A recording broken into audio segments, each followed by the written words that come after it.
Hey there, tonight we're uncovering the brutal laws of the medieval church. What you're about to discover might surprise you, as the path to salvation was paved with some rather earthly punishments. If these stories help you unwind, I'd love a quick like or subscribe, but only if they're genuinely working for you. I'm curious where in the world you're listening from, so drop your location and local time in the comments. It's amazing seeing our little community span the globe through these historical tales. Now settle in, maybe turn on some white noise or grab your favorite blanket, and let's drift into tonight's story together. Tithing in the medieval church wasn't just a Sunday school lesson, it was a full-on tax, and boy, did it have teeth. If you were living in medieval Europe, you wouldn't just toss a few coins into a collection plate and call it a day. No, you'd be handing over a solid 10% of your hard-earned grain, livestock, or whatever else you managed to scrape together. It's like the IRS, but with more incense and less paperwork. And guess what? This wasn't some optional donation to keep your local parish running. It was a mandatory contribution, enforced by the divine authority of the church. Miss a tithe, and you might find yourself on the wrong side of the Almighty, or at least on the bad side of your local clergyman, which, let's be honest, was almost the same thing. Now, let's put this into context. If you're a peasant, your life is already a high-stakes game of survival. Average medieval peasant's annual income was about £2 sterling, which in today's money is like trying to run a household on the income from a lemonade stand. Losing 10% of your livelihood isn't just an inconvenience. It's the difference between feeding your family gruel or just plain air. And remember, we're talking about a time when going organic wasn't a trendy choice, more like a harsh reality of farming without chemical fertilizers or pesticides. The church's influence wasn't just about collecting tithes. It was the power behind the throne, the real puppet master pulling the strings of medieval society. Imagine living in a world where the church dictates the rhythm of your life, when you work, when you rest, even when you can have a little medieval fun. Sundays off, sure, but only after Mass, and don't even think about skipping. The church calendar was packed with holy days, and missing one could earn you a penance faster than you could say, Hail Mary. But let's not forget, the church wasn't just about doom and gloom. It also provided some structure in a chaotic world. The church was the medieval social network, offering a sense of community and belonging. Plus, it was also your local news source, school, and welfare system rolled into one, long before the internet was even a glimmer in humanity's eye. Yet, this safety net came with strings attached, strings that were tightly woven into the fabric of everyday life, sometimes strangling those it was meant to support. Still, the romantic image of the church as a beacon of hope and charity glosses over a much darker reality. Sure, it was a place of refuge, but it was also an institution that wielded immense power, often without accountability. The church determined not just spiritual salvation, but also social standing and economic survival. And let's not forget the looming threat of excommunication. In a world where the church held the keys to heaven, being cast out was like being banished to the shadow realm. You might as well be invisible. The tithe system was just one cog in the vast, complex machine of medieval ecclesiastical power. It was an economic lifeline for the church, funding everything from ornate cathedrals to the clergy's wine stockpile. But for you, the humble peasant, it was a never-ending burden, a reminder that your life, your toil, and your very soul were not entirely your own. The church, in many ways, owned you, and let's not ignore the irony of it all. You might be living in a one-room hut with a dirt floor and a thatched roof, while the local bishop resides in a manor that could double as a set for a Game of Thrones episode. Some things never change, right? The church was both the spiritual guide and the feudal overlord, a duality that was as confusing as it was omnipresent. Despite this, many people did truly believe in the church's teachings and its promise of eternal salvation. The fear of hellfire was a powerful motivator, as was the hope of a better life beyond this mortal coil. But let's be real. When you're one bad harvest away from starvation, the here and now tends to take precedence over the hereafter. The church's teachings were a complex mix of hope and fear, salvation and damnation, a spiritual carrot and stick that kept the medieval populace in line. As you trudged through the muck of daily life, the church's influence was as constant as the rising and setting of the sun. It was both a sanctuary and a source of oppression, a place of solace and of judgment. And while the idea of tithing might have seemed like a divine mandate, it was deeply rooted in the very earthly need for power and control. So, as you drop that 10% into the church's coffers, remember this. Salvation might have been the goal, but keeping the church's coffers full was the game. Welcome to medieval life, where the divine and the mundane collide in a dance as intricate as it is unavoidable. Now, as you drop that 10% into the church's coffers, remember this. Salvation might have been the goal, but keeping those coffers full was the game. But hey, if you think the church's control stopped at your wallet, buckle up. We're diving headfirst into the ecclesiastical courts, where the church not only preached, but also played judge, jury, and occasionally executioner. Welcome to the medieval justice system, church style. Forget the image of a wise, old judge in a powdered wig. Picture a stern-looking bishop or abbot wielding a cross instead of a gavel. These courts were the place to be if you found yourself on the wrong end of a heresy accusation or caught doing something that could be loosely interpreted as witchcraft. And trust me, the definition of heresy was as flexible as a yoga instructor on a hot day. The ecclesiastical courts had jurisdiction over all things spiritual, but in reality, they extended their reach into many secular matters as well. From marital disputes to wills, they weren't just about saving souls, they were about maintaining control. And when it came to heresy trials, the stakes were even higher. It wasn't just your earthly possessions on the line, but potentially your life. If you were accused of heresy, you weren't just in hot water, you were in a boiling cauldron. Now, let's talk about heresy. The church had a pretty clear-cut view. If you disagreed with its teachings, you were a heretic. It was the medieval equivalent of unfollowing the church's Instagram account. Only instead of losing a few followers, you could lose your head. And if you think that's harsh, remember, this was a time when the church's word was considered divine law. Cases of heresy were more common than you might think. From the Cathars in southern France, who believed in a dualistic universe, to the Lollards in England, followers of John Wycliffe, who dared to critique the church's wealth and power. These groups were viewed as existential threats. The church responded with the fervor of a medieval Batman, determined to root out these villains of faith. Inquisitors, those infamous religious detectives, were dispatched to sniff out heresy wherever it hid, and they had the authority to do pretty much whatever it took to get a confession. Torture anyone. Let's not sugarcoat it. The medieval church was all about maintaining orthodoxy, and while burning at the stake is what might come to mind, the reality was often more pragmatic. The church preferred conversion to execution. After all, a reformed soul was a saved soul.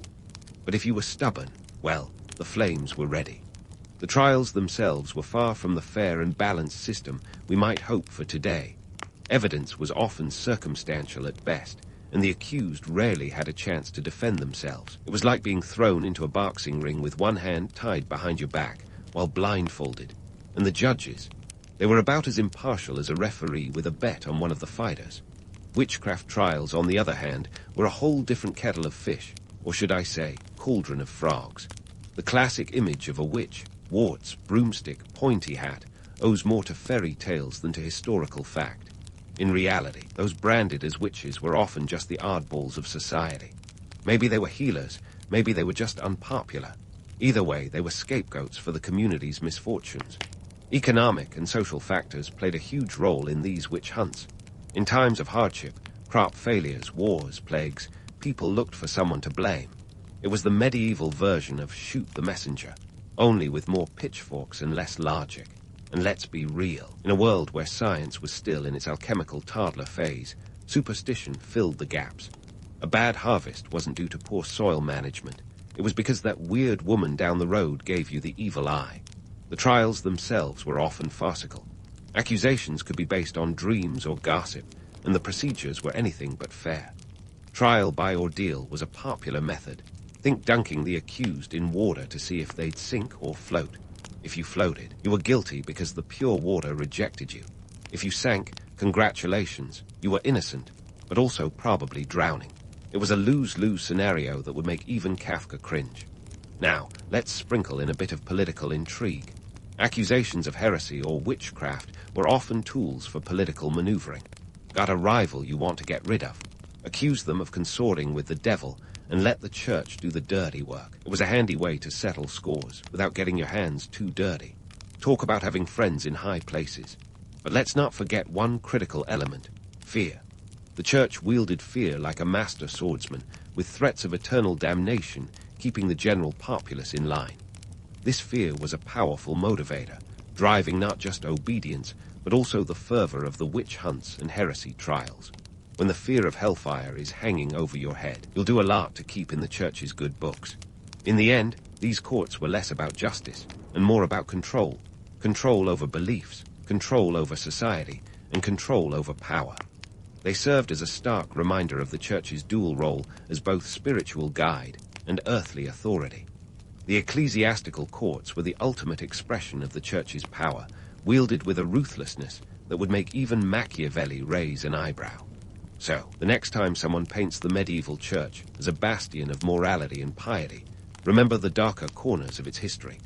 The church was both a beacon of hope and a source of fear, a paradox of sanctity and pragmatism, wielding its power with a mix of divine authority and very human ambition. And as we continue to unravel this tapestry of medieval life, keep in mind that every thread of power was woven with the intent to bind, control, and maintain the status quo in a world teetering on the edge of chaos. So, as we unravel this tapestry of medieval life, let's pull on another thread: excommunication. Imagine it as the church's ultimate unfriend button. But instead of losing a Facebook buddy, you were losing your entire social, economic, and spiritual lifeline. Excommunication was like being ghosted by God and everyone you knew. No small potatoes in a world where the church was your one-stop shop for just about everything. Let's dive into the nitty-gritty. Excommunication wasn't just a slap on the wrist. It was a full-on spiritual eviction notice. You were cut off from the sacraments, which were seen as your express ticket to salvation. No last rites, no Eucharist, no confession, just you and your sins, left to marinate together until Judgment Day. But the real kicker, it wasn't just your spiritual life that took a nosedive. This was the medieval equivalent of a credit score plummet, social boycott, and career sabotage rolled into one. Take King John of England, for instance. This guy managed to get himself excommunicated by Pope Innocent Roman III in 1209. Now, King John wasn't exactly the poster child for sainthood. He was more like the medieval poster child for how to alienate your kingdom in 10 easy steps. His refusal to accept Stephen Langton as Archbishop of Canterbury put him on the wrong side of the Pope, and boom, excommunication. Suddenly, John found himself not just spiritually adrift, but politically vulnerable. His nobles started eyeing the French throne with a little too much interest, and his subjects were restless. It was like watching a medieval episode of Survivor, with John trying to outwit, outplay, and outlast his own clergy. Economically, being excommunicated was like getting slapped with a medieval embargo. Your lands, assets, and even allies could be seized or turned against you. No one wanted to do business with someone cursed by the church. Imagine trying to run a kingdom when your subjects think you're literally cursed. It put a damper on things, to say the least. But here's the twist. King John eventually made nice with the Pope in 1213, reconciling just in time to avoid a full-blown invasion by his barons. Talk about a dramatic redemption arc. But let's not paint this as a one-time power trip by the church. Excommunication was wielded like a scalpel, not a sledgehammer. It was reserved for those who seriously rocked the ecclesiastical boat. The church was all about maintaining the status quo, and anyone who threatened that, well, they were shown the door marked eternal damnation. Now, here's where the irony gets juicy. The church preached forgiveness and redemption, yet excommunication was the ultimate social and spiritual death sentence. It's like being told, we're all about second chances, just not for you. And while the church claimed it was all about bringing the sinner back into the fold, let's be real. It was also about making an example. Nothing deterred would-be rebels, like seeing their compatriots cast into the spiritual abyss.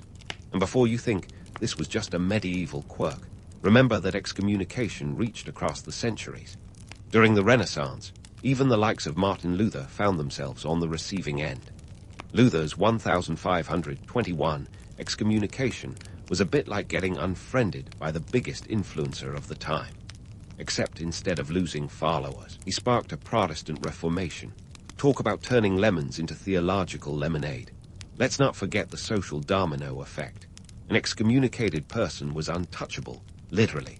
No socializing, no marriage, no burial on consecrated ground. It was like being branded with an invisible scarlet letter, except the whole village was in on it.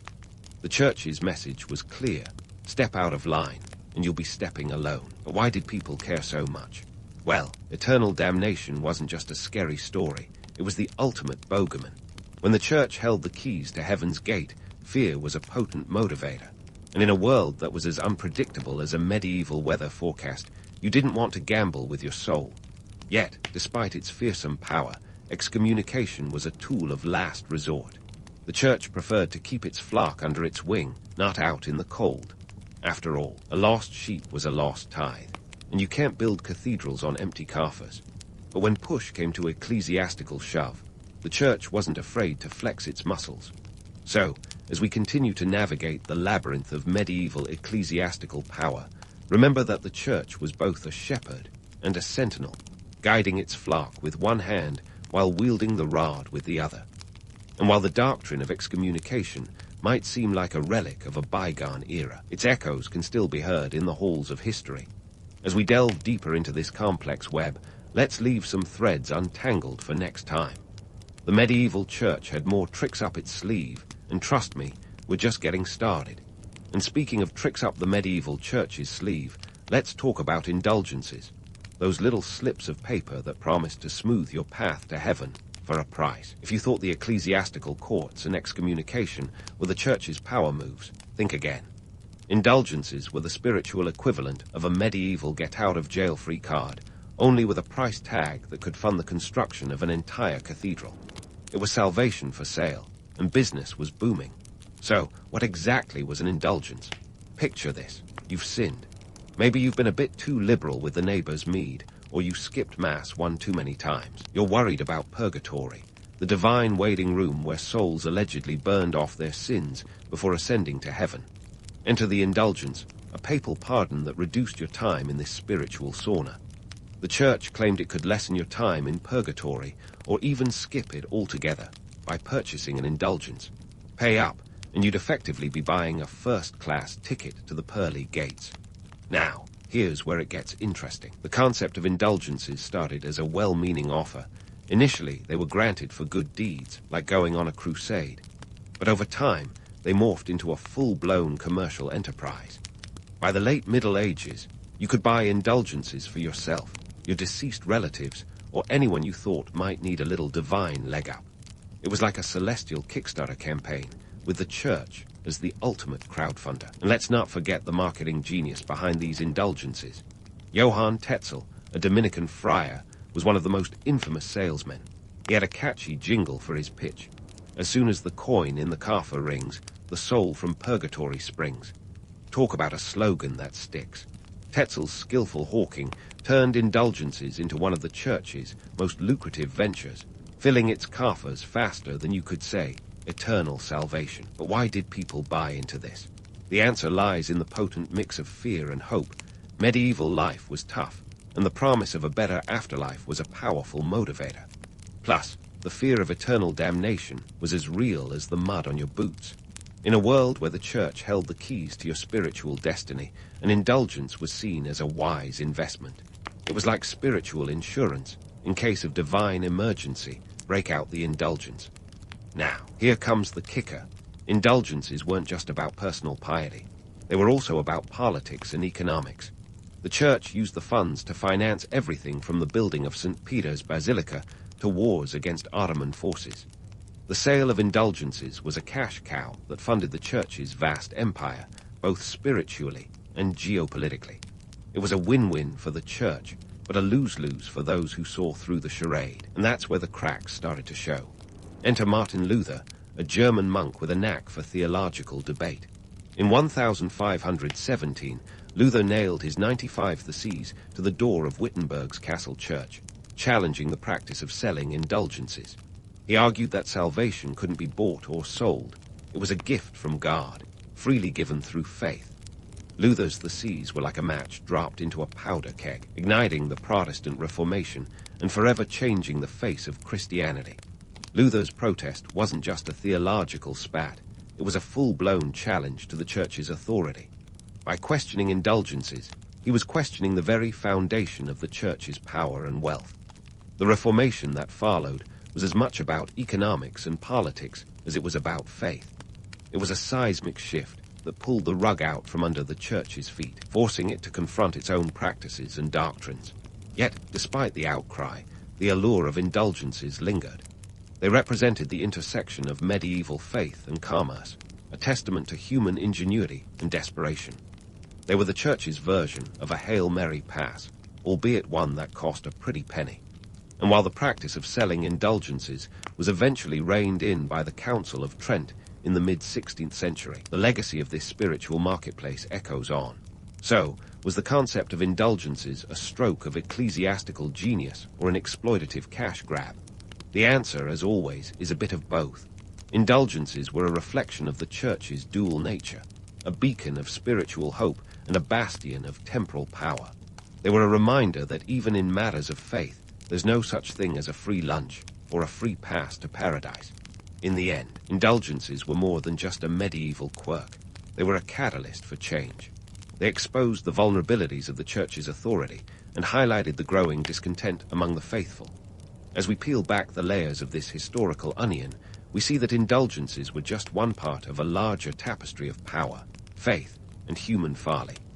And as we continue our journey through the annals of medieval history, there are more threads to unravel, more stories to tell. Stay tuned, because we're not done yet.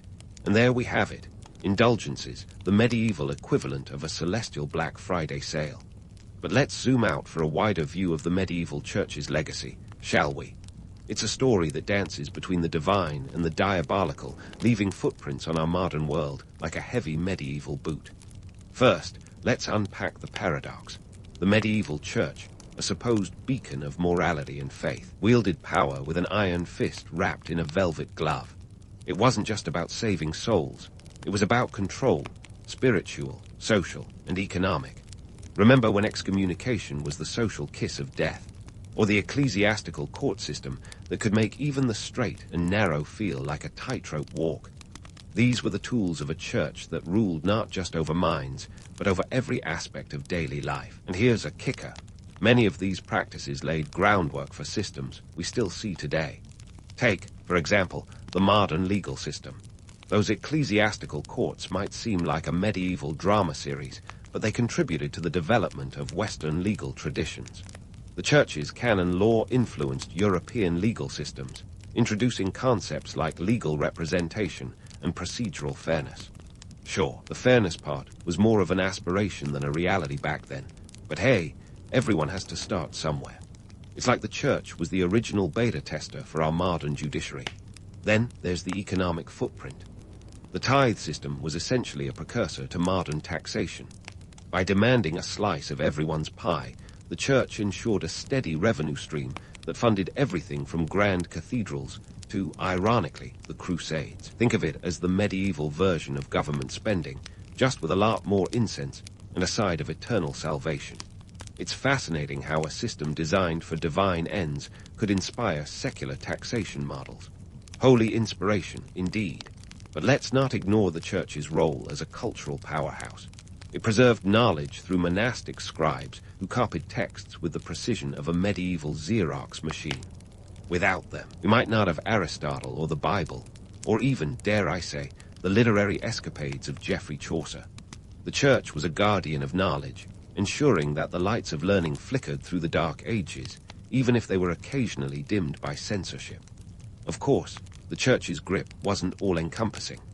Enter the Protestant Reformation, the historical mic drop that challenged the Church's authority and sparked religious upheaval across Europe. Martin Luther's 95 Theses wasn't just a list.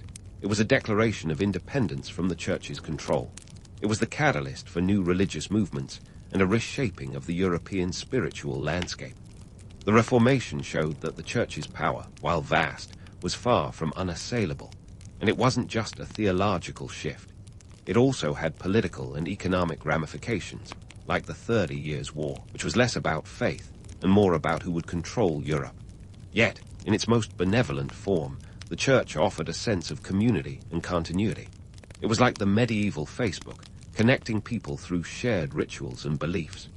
The church's calendar dictated the rhythm of daily life, its feast days and fasts providing structure in a world that was often as chaotic as a medieval banquet.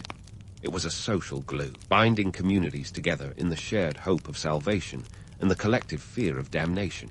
Now, let's talk about the legacy of fear. The church mastered the art of wielding fear as a tool of control. Hellfire and brimstone sermons weren't just for show. They were a strategic reminder of the consequences of stepping out of line. This fear of eternal punishment was a powerful motivator, shaping behaviors and beliefs in ways that still echo today. It's like the church was the original creator of the horror genre, with hell as its main antagonist. But here's the twist. The church also inspired hope. It promised eternal life, redemption, and a place in the divine order. For many, the church was a lifeline, offering solace in a world that was brutal, unpredictable, and often short. It was the ultimate paradox, a source of both fear and hope, oppression and salvation. In the end, the medieval church's legacy is a tapestry woven with threads of complexity. It was a master of contradictions, embodying both the sacred and the profane. It shaped the course of history, its influence reaching far beyond the medieval period into the very fabric of modern society.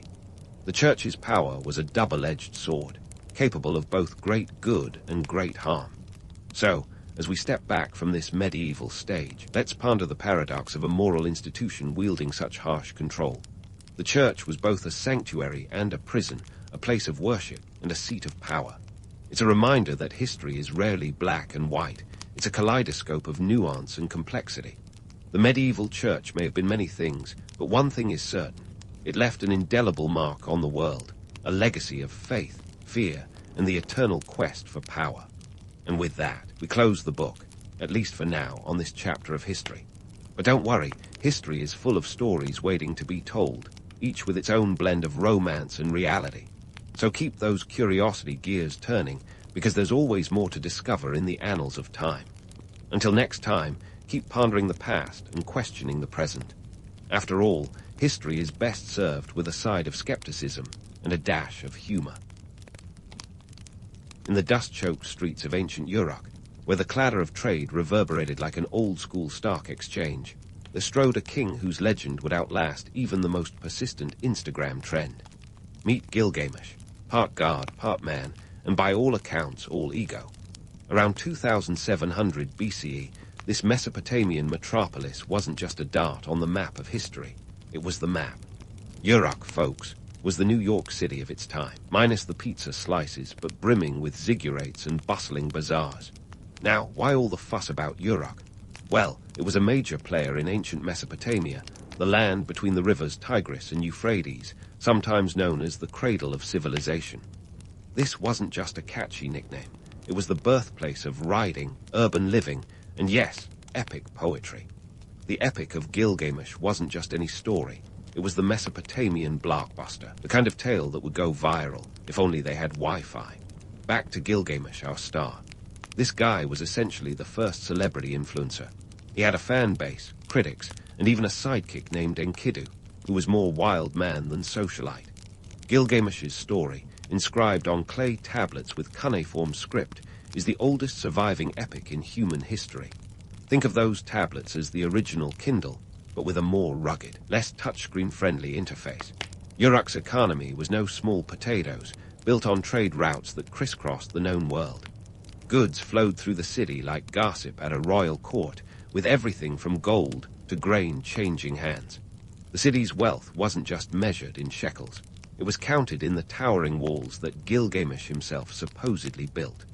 These walls, according to the epic, were about 6 miles long, which is quite the construction project when your only tools are muscles and mud. Politically, Uruk was a hive of intrigue. Kings like Gilgamesh didn't just rule, they navigated a complex web of alliances and rivalries. The city was a melting pot, with Sumerians, Akkadians, and various other groups all vying for influence. You could say Uruk was the original Game of Thrones, minus the dragons, but with plenty of backstabbing and power plays. The Epic of Gilgamesh isn't just a story of gods and monsters. It's a window into the values and concerns of an ancient civilization. It tackles themes like friendship, mortality, and the search for meaning, timeless stuff that makes it resonate even today. And while Gilgamesh's divine lineage and heroic exploits might seem larger than life, his story is also a reminder of humanity's enduring quest for understanding and significance. So, as we delve into this epic tale, remember, Gilgamesh was more than just a king. He was a myth, a man, and a mirror reflecting the hopes and fears of his people. And as we'll see, the line between legend and reality can be as blurred as Gilgamesh's own sense of humility. But that's a story for another time. For now, let's just say that if ancient Uruk had a red carpet, Gilgamesh would be strutting down it, larger than life and twice as fascinating. But let's park the royal chariot right there, folks, because no epic story ever thrived on a single character alone.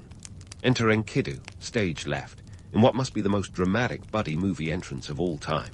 Picture this, a wild man, as untamed as the wind that swept across the Mesopotamian plains, living amongst beasts and shunning civilization like it's the plague, or worse, another season of reality TV.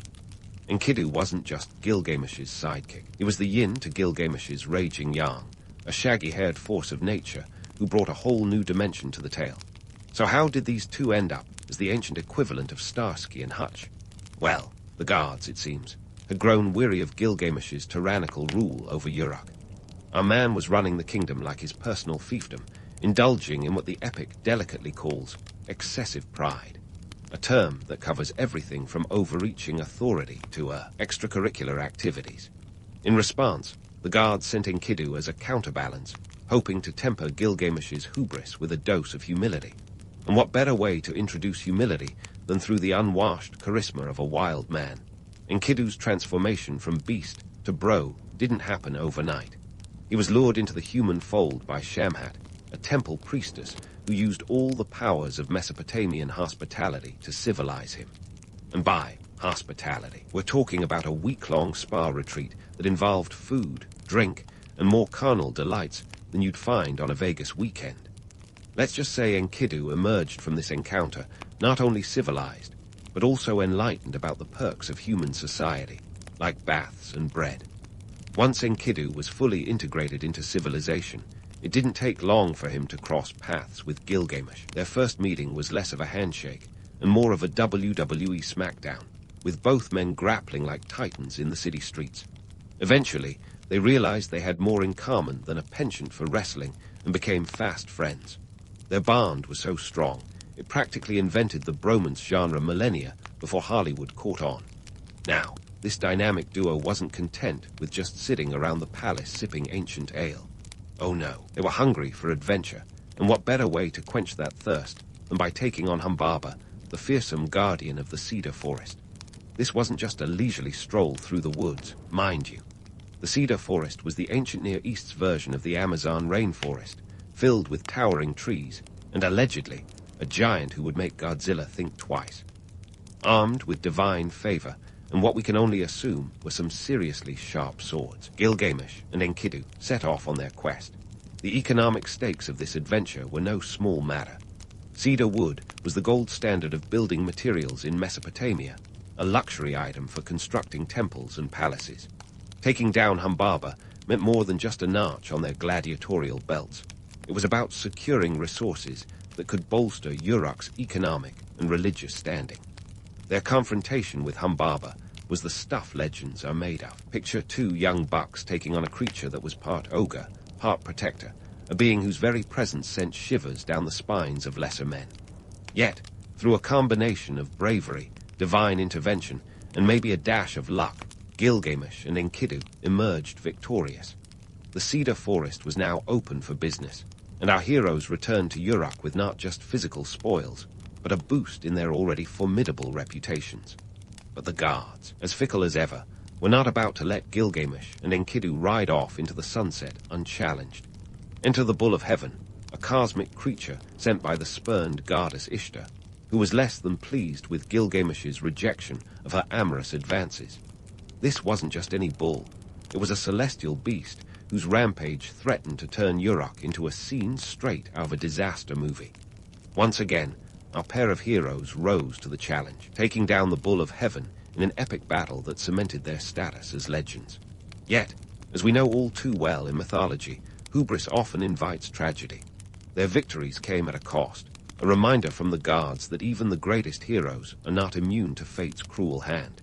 As we leave Gilgamesh and Enkidu on the precipice of their next great trial, it's essential to appreciate how their story reflects the duality of human nature. On one hand, it's a tale of camaraderie, bravery, and triumph. On the other, it's a stark reminder of mortality and the limits of human ambition. These ancient stories resonate because they capture the timeless struggle between desire and destiny, offering lessons that are as relevant today as they were in Uruk's bustling streets.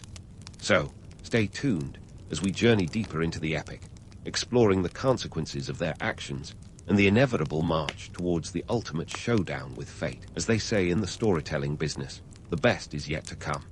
And with the echoes of Gilgamesh and Enkidu's triumphs still reverberating through the ancient world, let's shift gears to a tale as old as time, or at least as old as a really ancient library, the Flood narrative. Ah, yes, the Great Flood. It's kind of like the blockbuster sequel no epic story could resist, and the Epic of Gilgamesh is no exception. This isn't just any waterlogged adventure, folks. This is the OG flood story that might have inspired the biblical version we all know. Forget Noah and his ark for a second. Meet Utnapishtim, the Mesopotamian sailor with a direct line to the gods and a penchant for boat building. Now, before you roll your eyes and think, not another flood story, let's dive into why this tale was so significant. Way before Hollywood got its hands on epic disaster flicks, the flood narrative in the Epic of Gilgamesh served a dual purpose. On one hand, it was a gripping tale of divine wrath and human survival. But peel back the layers, and it's a cultural artifact shedding light on Mesopotamian beliefs about humanity's place in the cosmos and the capricious nature of their deities. It's like an ancient version of don't mess with Mother Nature, or she'll mess with you. So, what's the story? Picture this. The gods, tired of humanity's noisy antics, kind of like when the neighbors throw a never-ending party, decide to hit the reset button by unleashing a flood. Enter Utnapishtim, our proto-Noah. Warned by the god E, he builds a massive boat, gathers his family, and loads up enough animals to open a zoo. The floodwaters rise, covering everything in sight, and eventually recede, leaving Utnapishtim and his floating menagerie as the last survivors. Sounds familiar, right? But here's the twist. Utnapishtim doesn't just ride off into the sunset.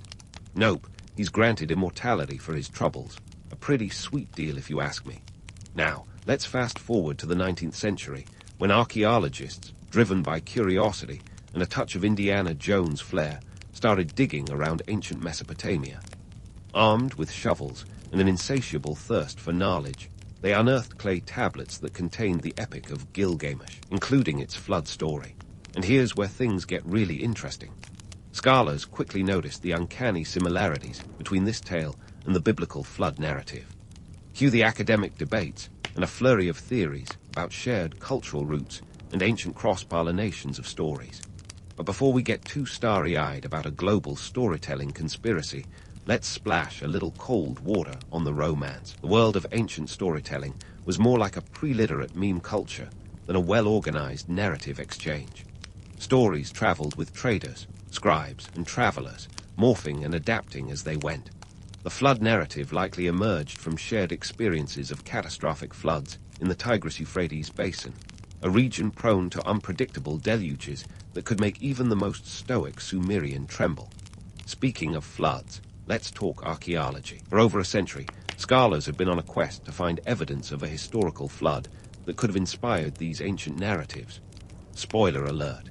The results are murkier than the aftermath of a Mesopotamian rainstorm. Excavations at sites like Shuruppak have revealed layers of sediment consistent with flooding. But pinning down a single, cataclysmic event is like trying to catch a fish with your bare hands, slippery and elusive. Some researchers have suggested that the Black Sea deluge, around 5,600 BCE, might be the culprit. This event, they argue, could have been the mother of all floods, inundating coastal communities and seeping into the collective memory of ancient civilizations. But let's not get swept away just yet. The timing doesn't quite line up with the earliest versions of the Epic of Gilgamesh, which means we're still left paddling in a sea of speculation. Now, beyond the flood saga, Gilgamesh's legacy as either an ancient action hero or a mythbuster is a tale unto itself. Here we have a king who allegedly built those towering walls of Uruk and embarked on epic quests that would make even Hercules blush. Was he just a larger-than-life figure crafted by storytellers, or was there a kernel of truth beneath the mythic veneer? It's a question that tantalizes historians and mythologists alike. In the end, perhaps Gilgamesh was a bit of both, an ancient action hero whose exploits were exaggerated to meet the narrative needs of the time, and a Mesopotamian mythbuster who dared to question the status quo. His story, after all, is as much about confronting the unknown and pushing beyond the limits as it is about divine encounters and moral lessons. As we wrap up today's deep dive into the murky waters of Mesopotamian myth, remember that the line between history and legend is often as fluid as the Tigris and Euphrates themselves. So, stay tuned as we continue to unravel the epic tapestry of Gilgamesh's world, where gods, men, and myths intertwine in a dance as old as civilization itself. And who knows, maybe we'll discover that history's greatest stories were never just about the past. They were always reflections of the timeless human quest for meaning and adventure. As we sail deeper into the Odyssey of Gilgamesh, it's time to confront the elephant, or perhaps the bull, in the room, mortality. Yes, folks, in a twist that could rival any ancient plot device, our hero faces the cold, hard truth that even a demigod's days are numbered. This isn't just a plot twist. It's the ultimate existential crisis that sends Gilgamesh spiraling on a quest more desperate than an influencer's hunt for Wi-Fi. After losing Enkidu, who was more than just a sidekick, think of him as the Watson to Gilgamesh's Sherlock. Our grief-stricken king embarks on a journey to cheat death itself. For Gilgamesh, Enkidu's death wasn't just a personal loss. It was a cosmic slap in the face, a reminder that even the mightiest will one day shuffle off this mortal coil. And let's be real, the idea of fading into obscurity was as appealing to Gilgamesh as a root canal without anesthesia. Setting out on what could only be described as a quest for the impossible, Gilgamesh's journey is a deep dive into the human psyche, a quest for immortality that reveals more about our fears than our desires. Why did he crave eternal life? Well, for starters, Mesopotamian beliefs about the afterlife were about as cheerful as a soggy Monday morning. The Mesopotamians didn't sugarcoat the hereafter with promises of ethereal bliss. Instead, they envisioned the afterlife as a shadowy netherworld, a desolate realm where spirits flitted about like gloomy specters. This underworld, known as Ker, was no paradise. Picture an eternal existence where the best-case scenario is munching on dust and clay. Hard pass, right? Hence, Gilgamesh's urgency to sidestep this grim fate. The fear of being forgotten, of his name fading into history's echo chamber, haunted him more than any monster ever could. His quest for immortality was less about living forever and more about ensuring that his legacy would endure. Enter Utnapishtim, our flood survivor and part-time immortal. Gilgamesh, driven by desperation, seeks him out like a moth to an eternal flame. This journey wasn't exactly a Sunday drive. It involved traversing the twin peaks of Mount Mashu, crossing the waters of death, and enduring trials that would make a reality TV show look like a walk in the park. It was Gilgamesh's own version of a life-or-death scavenger hunt, with immortality as the ultimate prize. But here's the kicker. Utnapishtim's secret to everlasting life wasn't some magic potion or a fountain of youth. It was a gift from the gods, a one-time offer not available to our hero. The reality check was brutal, folks. Immortality wasn't for sale, and it certainly wasn't something one could achieve through Herculean efforts. For Gilgamesh, this revelation was like discovering the fountain of youth was just a mirage in the desert. The theme of legacy, however, was not lost. Utnapishtim advised Gilgamesh to embrace his humanity and focus on leaving a legacy that would stand the test of time. This wasn't just sage advice. It was a blueprint for true immortality. The irony, the very epic that tells his tale, has ensured Gilgamesh's eternal fame. His name has echoed through millennia, far outlasting the walls of Uruk he so proudly built. Now, if you're thinking Gilgamesh's story ends with him finding peace, think again. The quest for meaning, for significance beyond one's lifespan, is a pursuit as old as civilization itself. It's woven into the fabric of human history, a narrative thread that connects the past to the present. Gilgamesh's epic is a reminder that while we may not cheat death, we can certainly outwit obscurity. So, what does this teach us about the Mesopotamian mindset? For one, their understanding of mortality was both stark and profound. In a world where life was unpredictable and often short, the emphasis wasn't on living forever, but on living well.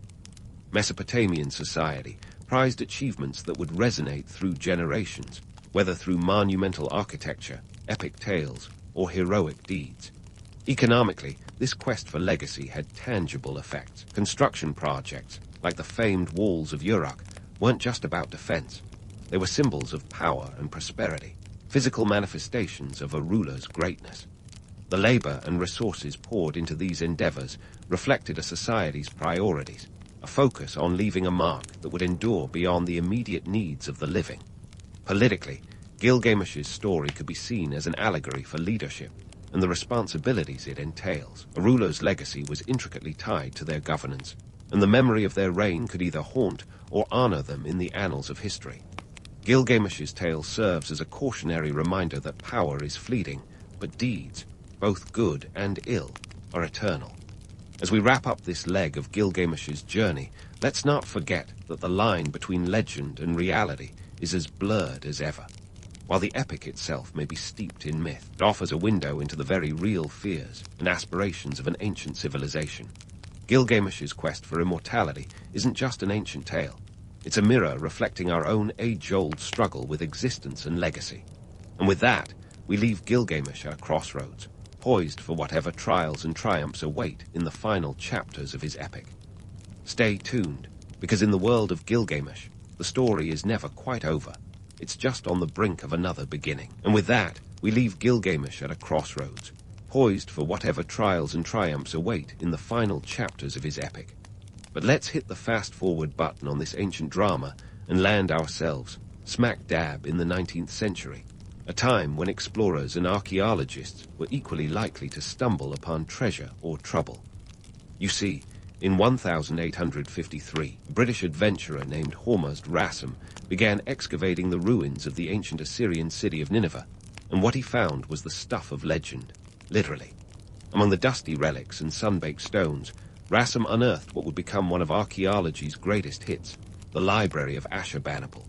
Inside were thousands of clay tablets inscribed with cuneiform script, including the now-famous epic of Gilgamesh. Talk about a blockbuster find. Imagine the excitement. A long-lost tale of heroism, friendship, and existential dread buried for millennia beneath layers of ancient rubble. If only Netflix had been around to option the rights. It was George Smith, an Assyriologist working at the British Museum, who first deciphered these tablets in 1872. His translation of the flood narrative within the Epic of Gilgamesh caused nothing short of a scholarly sensation.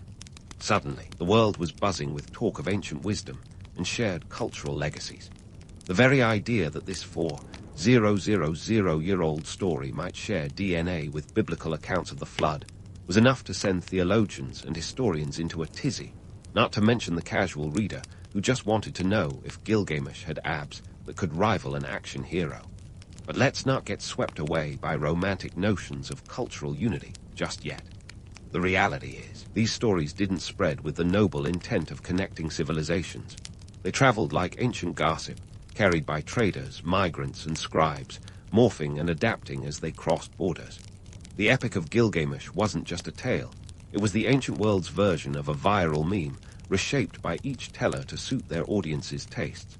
Now, why does this dusty old narrative still resonate today? For starters, Gilgamesh's story taps into something universal, the fear of mortality and the quest for meaning. It's a theme as timeless as humanity itself.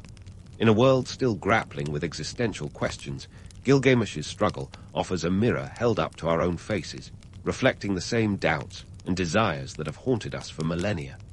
Sure, we might have traded cuneiform for emojis, but the human condition remains stubbornly unchanged. And then there's the undeniable appeal of the epic's format. Before Marvel and DC dominated the cultural landscape, Gilgamesh was the prototype for the superhero narrative. Just swap out the spandex for a tunic, and you've got a hero with extraordinary powers, a tragic flaw, and a penchant for saving the world, or at least his corner of it.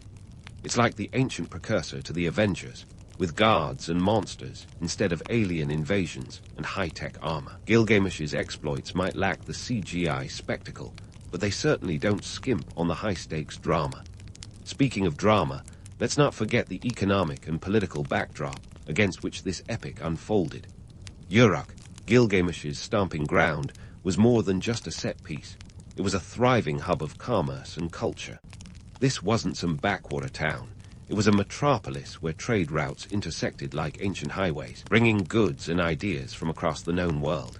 The city's wealth and influence were reflected in its monumental architecture, including those legendary walls that Gilgamesh supposedly built. These were not just physical barriers. They were symbols of power, prosperity, and the permanence that Gilgamesh so desperately sought. As for the political climate, it was as turbulent as a Mesopotamian river in flood season. Kings like Gilgamesh navigated a labyrinth of alliances and rivalries, each decision carrying the weight of potential consequences for their reigns. The epic, with its themes of leadership and legacy, served as both entertainment and instruction, a guidebook for rulers who sought to balance ambition with wisdom. It's a narrative that reminds us that while power might be fleeting, the impact of leadership can echo through eternity, or at least until the next dynasty comes along. So, what's the takeaway from this ancient saga, rediscovered and reinterpreted through the ages? It's a testament to the enduring power of storytelling, a reminder that even the most distant past can speak to the present with clarity and relevance. Gilgamesh's quest for immortality was ultimately a pursuit of legacy, a theme that resonates with anyone who's ever pondered their place in the grand scheme of things. In the end, the epic's survival across millennia is proof that stories, much like the heroes they celebrate, have a way of transcending time. As we wrap up our exploration of Gilgamesh, let's remember that history isn't just a collection of dates and events. It's a tapestry of human experience, woven together by the stories we tell. And in the case of Gilgamesh, it's a story that continues to captivate, challenge, and inspire, reminding us that while the sands of time may shift, the essence of what it means to be human remains steadfast. So next time you find yourself pondering the mysteries of life, or simply searching for a good tale to lose yourself in, consider the epic of Gilgamesh. After all, who better to guide you through the complexities of existence than a king who dared to defy the gods, wrestle with the meaning of life, and leave behind a legacy that endures to this day? And if that's not heroic, well, I don't know what is. In the heart of a medieval castle, where stone walls towered over cobblestone courtyards like ancient giants, the real action wasn't happening in the throne room or the knight's hall. Nope, the true battleground was the kitchen. Forget about the romanticized feasts with endless platters of roasted boar and overflowing goblets of wine. Behind those grand banquets stood a culinary army, sweating over roaring fires and battling time, hunger, and logistics without so much as a timer or a fridge in sight.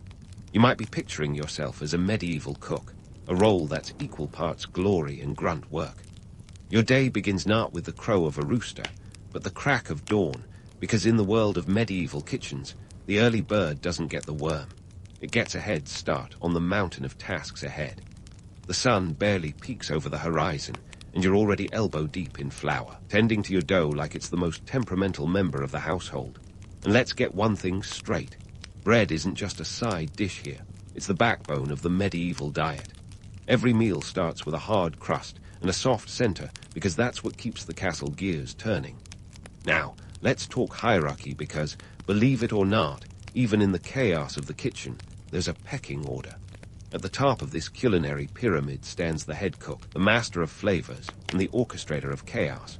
Think of them as the medieval Gordon Ramsay, minus the TV cameras, but with all the pressure. Below them, you have the various sous chefs, each with a specialized task from roasting meats to preparing pastries. They're the unsung heroes, working tirelessly to ensure everything runs smoother than a knight's lance through butter. But here's the kicker. The kitchen staff isn't just feeding the lord and lady of the house. Oh no, they're responsible for the culinary well-being of hundreds, sometimes thousands of mouths. From noble guests to foot soldiers, everyone needs to eat. Just think about it. A castle like Windsor could house up to 500 people at any given time. That's 500 breakfasts, lunches, and dinners multiplied by the number of days in a year. Grab your abacus, because that's a lot of gruel. And don't even get me started on the quantities. We're talking about daily needs that could star in their own medieval edition of extreme grocery shopping. Consider this. A single feast might require as much as 500 eggs, 500 pounds of beef, and barrels upon barrels of ale. And that's just the beginning. These cooks were the original meal preppers, juggling more ingredients than a modern-day chef could even fathom, without the luxury of refrigeration or electric stoves. Logistically, it was a nightmare you couldn't wake up from. Everything had to be sourced, prepared, and cooked on site, usually using nothing but open flames and a variety of medieval kitchen gadgets that were more rustic charm than state-of-the-art. Picture yourself hauling water from the well, your arms straining under the weight of a bucket, because running water is a convenience a few centuries out of reach. And that's if you're lucky enough not to be in the middle of a drought, where water becomes more precious than gold. Oh, and did I mention that all this hard work happens in a space that's harder than the devil's own kitchen? Medieval cooks didn't need saunas. They had the kitchen. Imagine tending to multiple fires, each one a little too eager to flare up and singe your eyebrows off, while the air fills with the smell of roasting meat mingled with smoke and sweat. It's enough to make you question your life choices right there amidst the pots and pans. But here's the thing. Despite all the dirt, danger, and drudgery, there's something immensely satisfying about the work. Maybe it's the knowledge that without you, the castle would grind to a halt, or maybe it's the rare moments when the entire kitchen staff sits down to a simple meal, sharing stories and laughter over the fruits of their labor. In those moments, you realize that amidst the clamor and chaos, you're part of something bigger, something essential. You're not just cooking. You're sustaining an entire world that revolves around the clinking of goblets and the scraping of trenchers. And as exhausting as it is, there's a certain pride in knowing that your work has kept the castle alive for another day. So, as the sun sets and shadows stretch across the courtyard, you allow yourself a small smile, because tomorrow you'll do it all over again. And maybe, just maybe, you'll finally find a way to make that perfect pie crust. But let's not get ahead of ourselves. Those pies and meal plans hinge on more than just skill and sweat. They're a delicate dance of economics and availability, where the scarcity of saffron might just be the plot twist of your culinary career. Welcome to the world where spices are the medieval equivalent of today's Bitcoin, valuable, volatile, and a little bit mysterious. You see, in the medieval period, spices were the luxury sports cars of the kitchen. Your average cook didn't just toss a pinch of cinnamon into an apple tart for fun. Oh no, each grain of spice was worth its weight in gold, literally. Take black pepper, for instance. It was often referred to as black gold and used as a currency in its own right. If you were lucky enough to get your hands on a pound of this precious stuff, you could trade it for a sheep or even a cow. That's right. A single pound of pepper was enough to beef up your livestock inventory. And speaking of trade, let's talk about those spice routes. Forget your GPS. These were treacherous paths stretching thousands of miles from the Far East. Think India, Indonesia, the Spice Islands, to the bustling markets of Europe. Imagine merchants caravanning through scorching deserts and dense jungles, all to deliver a sack of cloves to your castle's doorstep. We're talking about a travel time that could rival a round-the-world cruise, minus the buffet and bingo night. But here's the rub. Spices weren't just about taste. They were a status symbol. Displaying a well-stocked spice rack was the medieval equivalent of flaunting a Rolex. A lord might sprinkle a little extra nutmeg on his dinner just to show his guests who's boss. And let's not forget the medicinal claims. Spices were believed to cure everything from indigestion to the plague, although that's about as scientifically sound as a medieval horoscope. Now, while the rich were busy counting their coriander seeds, the rest of the castle had to get a bit more creative. Local produce was the bread and butter, often literally, of a medieval kitchen. If it didn't grow in the castle's garden or wasn't raised in its pastures, it probably wasn't on the menu. You had your cabbages, onions, and carrots forming the holy trinity of the medieval diet.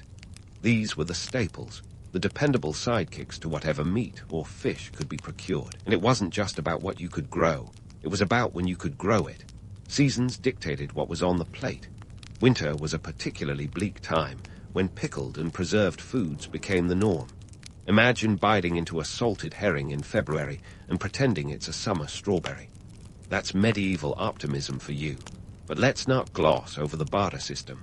the medieval version of eBay. The local economy was as much about trading goods as it was about coin. If you were a cook in need of honey, you might trade a bushel of apples with the beekeeper down the road. This barter system kept the wheels of medieval life turning, a network of exchanges that ensured everyone got something they needed, even if it wasn't exactly what they wanted. And then there were the fairs, those bustling pop-up markets that would roll into town. Picture it, a medieval farmer's market on medieval steroids. These fairs were the place to stock up on goods from near and far, wool from the next shire, salt from the coast, and maybe, just maybe, a rare spice from a distant land. Here, cooks could haggle over a batch of eggs or a side of bacon, each transaction a tiny drama in the theater of medieval commerce. So, amidst the clamor of the kitchen and the chaos of the market, medieval cooks navigated a complex web of economic realities. They were the original hustlers, balancing budgets and ingredients with the skill of a Wall Street trader. And as the sun dipped below the horizon, casting long shadows across the castle walls, you'd find them tallying up their day's triumphs and failures, ready to do it all over again tomorrow, ever hopeful for a windfall of exotic spices or a bumper crop of turnips. And as you drift off to sleep, dreaming of saffron and cinnamon, you can't help but wonder what fresh challenges tomorrow will bring. But one thing's for sure, you'll meet them head-on, armed with nothing but a ladle and a whole lot of grit. So, as you drift off to sleep, dreaming of saffron and cinnamon, you can't help but wonder what fresh challenges tomorrow will bring. But one thing's for sure, you'll meet them head-on, armed with nothing but a ladle and a whole lot of grit.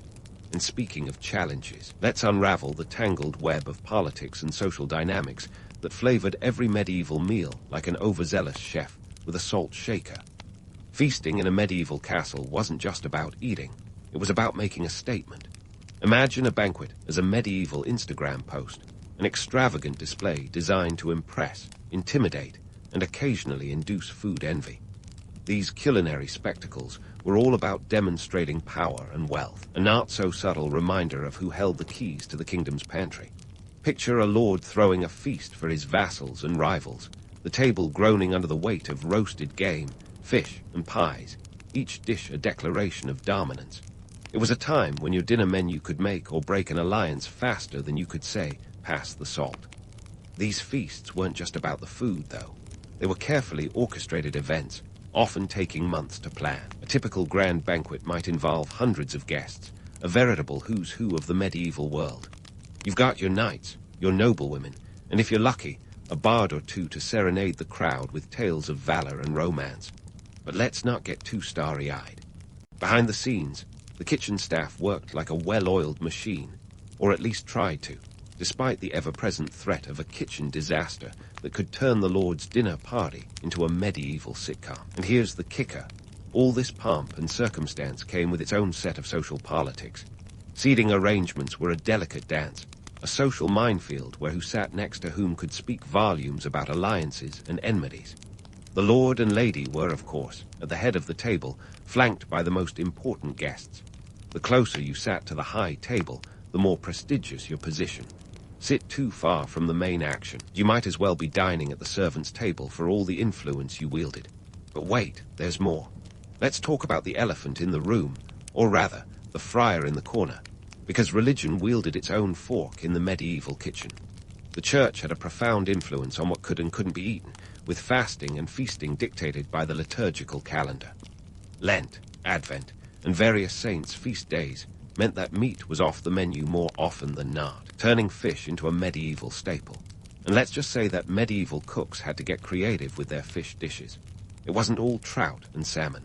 Think more along the lines of eel pie or salted herring, delicacies that would make a modern diner shudder. Speaking of fish, did you know that in 1213, King John of England once ordered 10,000 salted eels for his court? Talk about an order that would make even the most seasoned medieval cook break out in a sweat. But the church's influence didn't stop at dietary restrictions. It extended to the way food was prepared and served. Meat, for instance, was more than just sustenance. It was a symbol of divine favor and power. If you were at a feast and saw a whole roasted swan or peacock, feathers and all, you were witnessing a display of opulence that bordered on the sacred. But let's not romanticize these banquets too much. Beneath the glittering surface of courtly manners and culinary opulence lay a less glamorous reality. The medieval banquet was a far cry from the sanitized, candlelit dinners of Hollywood's imagination. Picture a great hall filled with the cacophony of clanking knives, the slosh of ale, and the occasional drunken brawl. Hygiene. Let's just say it wasn't exactly a top priority. Trencher plates, those thick slabs of bread used as makeshift dishes, often doubled as napkins, and were sometimes recycled for more than one meal. Yum! And what about those lavish centerpieces of grand banquets? They were more than just edible art. They were practical, too. Leftover meat and bread from the high table were often distributed to the poor in a practice known as alms. A charitable gesture, yes, but also a clever way to dispose of leftovers without attracting rats. Speaking of rodents, let's not forget that medieval kitchens had more than their fair share of unwelcome guests. You know, the kind with whiskers and a penchant for cheese. But there was a method to this medieval madness. Each feast was a microcosm of the social order, a stage where the power dynamics of the realm played out in real time. The food, the seating, the very act of eating together was a reflection of the hierarchy and alliances that held the medieval world together. The Lord's ability to host a grand banquet was as much about solidifying his power as it was about filling bellies. It was a culinary chess game, where every dish served was a move in the greater Game of Thrones.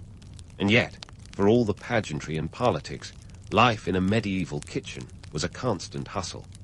Cooks had to be as adept at reading the room as they were at reading recipes, a skill that often determined the success of a feast. A misstep in the kitchen could lead to disaster at the table, a fact that kept every cook on their toes, or rather their clogs. After all, the reputation of the Lord, and by extension, the entire castle, rested on the shoulders of those who toiled over the hearth. So, as you picture yourself navigating the labyrinth of social and political expectations that governed the medieval dining experience, remember this. Those feasts were more than just meals. They were a reflection of the very fabric of medieval society. A world where politics and piety met at the dinner table, where food was both a weapon and a reward, and where every bite was loaded with meaning. It's a tale as old as time, a story of survival and strategy, all served with a side of smoked eel. And as you prepare for another day in the medieval kitchen, one thing is clear. The feast must go on, come rain or rebellion. Now, let's stoke those fires and dive into the gritty, smoky world of medieval cooking techniques. You know, the kind that would make your modern-day microwave weep in envy. Back in the day, the kitchen wasn't just a room. It was a medieval marvel of engineering, albeit one that ran on elbow grease and a dash of desperation. First up, let's talk about the piece de resistance of the medieval kitchen, the hearth. This was the grand central station of cooking activity, with open fires blazing harder than a knight in shining armor on a summer's day. The hearth was where the magic, or madness, happened. If you were roasting, it wasn't just about sticking a bird on a spit and hoping for the best. Oh no, it was a meticulous dance with fire. Cooks had to constantly rotate the spit, basting the meat with drippings to keep it juicy.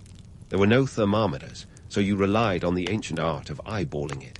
Picture a cook hovering over the fire, turning the spit with the precision of a Swiss watchmaker, and trying not to become part of the meal. And what about baking, you ask? Enter the beehive oven, a domed wonder that required serious commitment. These ovens were preheated by burning wood inside until the interior reached a blistering temperature. Then the embers were swept out, and the residual heat was harnessed for baking bread and pies. Talk about eco-friendly. But here's the kicker. Once the baking started, there was no adjusting the temperature. It was a one-shot deal. Either you nailed it, or you ended up with a loaf that could double as a doorstop. Now, let's shift gears to something a little more liquid, brewing.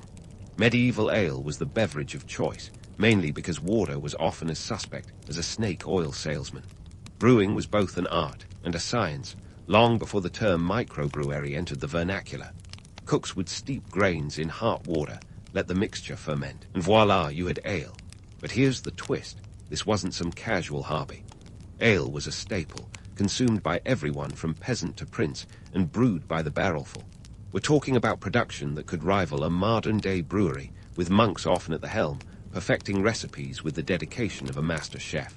And speaking of liquids, let's not forget about mead, that sweet, golden nectar of the gods. It was made by fermenting honey with water, often flavored with herbs and spices. It was the original craft cocktail, a drink that could warm your soul on a cold medieval night and make you forget that your bed was basically a glorified haystack. But before you get too cozy with this romantic image, let's stir the pot with a dose of medieval reality. Without refrigeration, preserving food was as essential as it was ingenious. Salting, smoking, pickling, drying were the go-to methods for keeping food from going bad faster than you can say, spoiled swan. Salt was the medieval MVP, used to cure meats and fish, making them last through the long, harsh winters. It was so valuable that it was often referred to as white gold, and entire economies were built around its trade. Take the case of Lüneburg in northern Germany, a town that thrived on its saltworks. By the 14th century, it was producing 34,000 tons of salt annually, turning it into a medieval Silicon Valley of sorts. This wasn't just about flavor, it was about survival. A well-stocked larder, filled with salted meats and fish, was the difference between a winter of contentment and one of desperate foraging. And let's not gloss over the role of vinegar in preservation. Pickling vegetables was a common practice, with barrels of pickled onions, cucumbers, and even cabbage lining the walls of the pantry. These weren't just condiments, they were crucial for getting essential nutrients during the lean months. It's a medieval lesson in resilience. When life gives you surplus cabbage, you pickle it for a rainy day. Of course, the ingenuity of medieval cooks didn't stop there. They also mastered the art of fermentation, using it to preserve everything from dairy to grains. Cheese and butter were staples, with cheese often aged for months, even years, to improve flavor and longevity. The monks of Roquefort-sur-Soulzon, for instance, were aging their famous blue cheese in the region's limestone caves as early as the 11th century. Talk about commitment to craft. But let's get real for a moment. These preservation techniques weren't just about taste. They were about survival. In a world where famine was never more than a bad harvest away, medieval cooks were the silent sentinels against starvation. Their skill in preserving food ensured that the castle's inhabitants could weather the storms, both literal and metaphorical. And if you think medieval cooks were just bumbling around in the dark, think again. These culinary wizards were incredibly resourceful, often leaving behind records of their methods and recipes. Take the Form of Curry, 14th century English cookbook, compiled by the master cooks of King Richard Roman II. It contains recipes for everything from blanc mang, a sweet almond pudding, to brawn en peverade, boar with a pepper sauce. It's a testament to the sophistication and variety of medieval cuisine, debunking the myth that it was all gruel and gristle. In the end, medieval cooking was as much about innovation as it was about tradition. These cooks were the unsung heroes of their time, wielding ladles like lances, battling the elements with every meal. They were pioneers in a world without the conveniences we take for granted today, creating culinary masterpieces with nothing more than fire, ingenuity, and a dash of salt. So next time you pop something in the microwave, spare a thought for the medieval cook, a true artisan of the hearth. And as the embers of another day glow dimly in the hearth, remember, the tale of the medieval kitchen is far from over. There are more layers to peel back, more myths to bust, and more stories to tell. Stay tuned for the next chapter of our culinary journey through history. So here we are, standing at the crossroads of history, where the smoke of the medieval kitchen meets the cool breeze of modern culinary innovation. Let's take a moment to really appreciate those medieval cooks, heroes in aprons, wielding their wooden spoons like swords. These folks weren't just making dinner. They were crafting an existence against the odds, turning scarcity into sustenance with a touch of flair and a whole lot of grit. You see, resilience was the secret sauce in the medieval kitchen, and those cooks had it in spades. Picture this, a time when your pantry was more of a suggestion than a guarantee, and your ingredients list was subject to the whims of weather, warfare, and wandering merchants. If you were a cook in a medieval castle, you were essentially a magician, transforming basic elements into culinary creations fit for a feast, or at least edible enough to keep the castle's inhabitants from revolting. They laid the groundwork for the improvisational cooking we now celebrate on shows like Chopped, minus the gleaming kitchen appliances and dramatic music. And let's not forget the creativity. These cooks could MacGyver a meal out of the barest of necessities. They had to. Take something as simple as a pie. While we now think of pies as dessert staples, back then they were more like medieval Tupperware. The crust wasn't always meant to be eaten. It was a vessel, a protective casing that allowed meats and savory fillings to cook slowly, capturing flavors and preserving them for days. These were the original slow cookers, minus the plug and the set it and forget it mentality. But let's get down to brass tacks. How does this all translate into our world today? Well, if you've ever brined a turkey, you've got medieval cooks to thank. The preservation methods they developed out of necessity, salting, pickling, fermenting, are now trendy culinary techniques. Artisan bread, craft beer, fermented foods, these aren't just foodie buzzwords. They're echoes of a time when these processes were vital to survival. And consider the spice game. Back in the day, spices were the bling of the culinary world, as valuable as cryptocurrency in today's market. Spices didn't just flavor food, they showcased wealth and status. Fast forward to now, and you'll see a resurgence of exotic spices in your local grocery store aisle. Turmeric, saffron, cardamom, all adding a touch of the exotic to our everyday meals. It's a nod to those medieval cooks who understood that a dash of spice could elevate a dish from mundane to magnificent, even if it cost a small fortune. Now, let's address the myths, because what's history without a little legend? The tales of medieval feasts often paint a picture of gluttony and excess, where tables groaned under the weight of roasted swans and overflowing goblets. While there's a kernel of truth there, it's often exaggerated, a romanticized view of a time when most people were scraping by. The reality was a bit more humble, filled with pottage and bread, with lavish banquets reserved for the few and far between. But hey, who doesn't love a good story? The allure of the medieval feast persists, a symbol of abundance in a time so often marked by scarcity. And speaking of stories, let's not overlook the enduring legacy of the medieval cookbook. The form of curry and its contemporaries aren't just dusty tomes. They're the ancient ancestors of today's digital recipe blogs. They represent a transfer of knowledge, a way for cooks to pass down their hard-won culinary wisdom. Today, we might whip out our phones to Google a recipe. But back then, cooks relied on these manuscripts to guide their experiments in flavor and form. So as we wrap up our journey through the smoky halls of the medieval kitchen, let's tip our hats to those unsung culinary pioneers. They were the original foodies, the progenitors of a gastronomic legacy that continues to flavor our world in more ways than one. Their resilience and creativity laid the groundwork for the modern culinary arts, and their spirit lives on in every artisanal loaf, every craft brew, and every adventurous spice blend we enjoy today.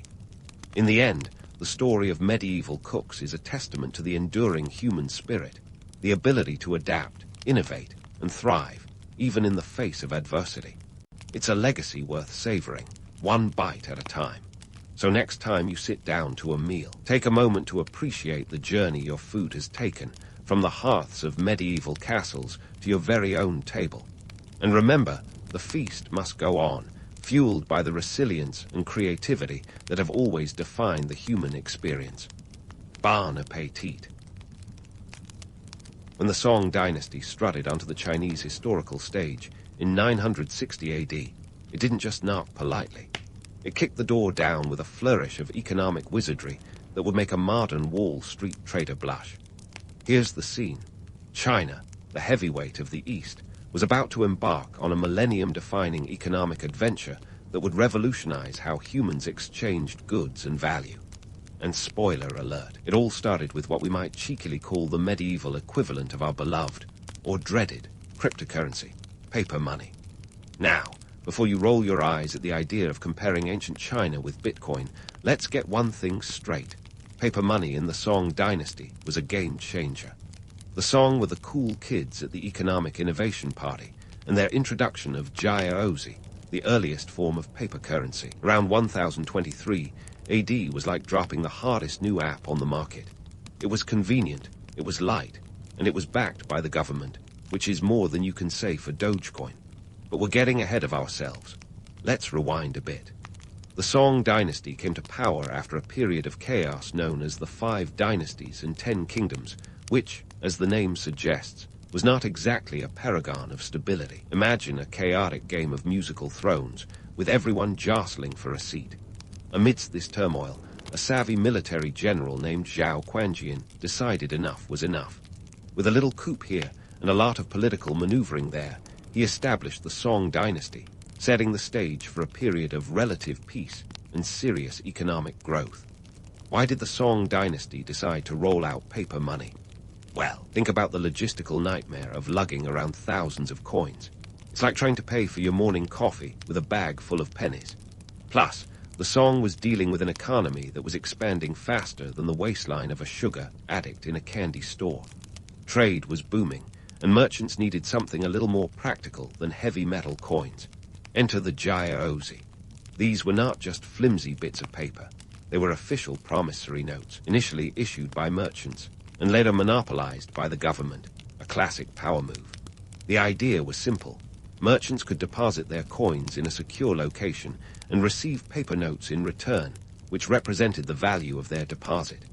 These notes could then be used to conduct transactions in the bustling markets of Song China. But with great power comes great responsibility, or in this case, the potential for great economic chaos. The introduction of paper money was a double-edged sword. Sure, it streamlined trade and commerce, but it also opened the door to inflation and fiscal mismanagement. The Song government, like a kid in a candy store with no adult supervision, began printing more notes than they had reserves to back up. Sound familiar? It's the age-old tale of supply and demand, and the Song were learning it the hard way. The so-called economic miracle of the Song dynasty wasn't all sunshine and prosperity. Inflation reared its ugly head, and the purchasing power of paper money started to wobble. Imagine trying to buy a loaf of bread one day and finding out it costs twice as much the next. The people weren't exactly thrilled with their rulers' fiscal policies, and the government had to navigate the rocky terrain of economic reform without GPS or Google Maps, for that matter. Despite these hiccups, it's essential to note that the economic innovations of the Song dynasty laid the groundwork for a more interconnected and prosperous society. The use of paper money facilitated long-distance trade, allowing merchants to travel across the vast stretches of the empire with ease. It was like the Silk Road got a turbo boost, connecting remote regions and fostering cultural exchanges that enriched Chinese civilization. Let's not forget the bigger picture here. The Song dynasty's economic policies didn't just revolutionize trade, they also helped shape the social fabric of the time. The rise of a merchant class, empowered by the new currency, challenged the age-old dominance of the landed aristocracy. It was a subtle shift, but one that hinted at the modern economic systems we know today, where entrepreneurship and innovation can sometimes outshine inherited wealth. Of course, the myth of the Song's unblemished economic success persists, buoyed by romantic notions of a golden age where prosperity flowed like the Yangtze River. But as any historian worth their salt and pepper will tell you, the reality was far more nuanced. The Song dynasty's fiscal policies were a mixed bag, with moments of brilliance tempered by bouts of mismanagement and economic turbulence. In the end, the introduction of paper money during the Song dynasty was a revolutionary step forward, akin to the leap from dial-up to fiber optic internet. It was a gamble that paid off in many ways, yet also served as a cautionary tale about the dangers of unchecked monetary expansion. And while we might chuckle at the parallels between the Song's endeavors and today's cryptocurrency craze, it's a reminder that economic innovation is as much about learning from mistakes as it is about celebrating successes. As we wrap up this dive into the economic underpinnings of the Song dynasty's rise to power, let's hold onto that image of Jia-Ozi fluttering through the markets of medieval China. It's a testament to the creativity and ambition of a society that dared to experiment with revolutionary ideas, a spirit that, despite the centuries that separate us, feels surprisingly contemporary. Stay tuned for more twists and turns as we continue to unravel the many layers of this intriguing dynasty. Now that we've wrapped our heads around the economic wizardry of the Song dynasty, let's flip the page to their cultural renaissance, a chapter that would make even the Renaissance itself sit up and take notes. The Song dynasty, reigning from 960 to 1279, wasn't just counting coins and printing Jia-Ozi.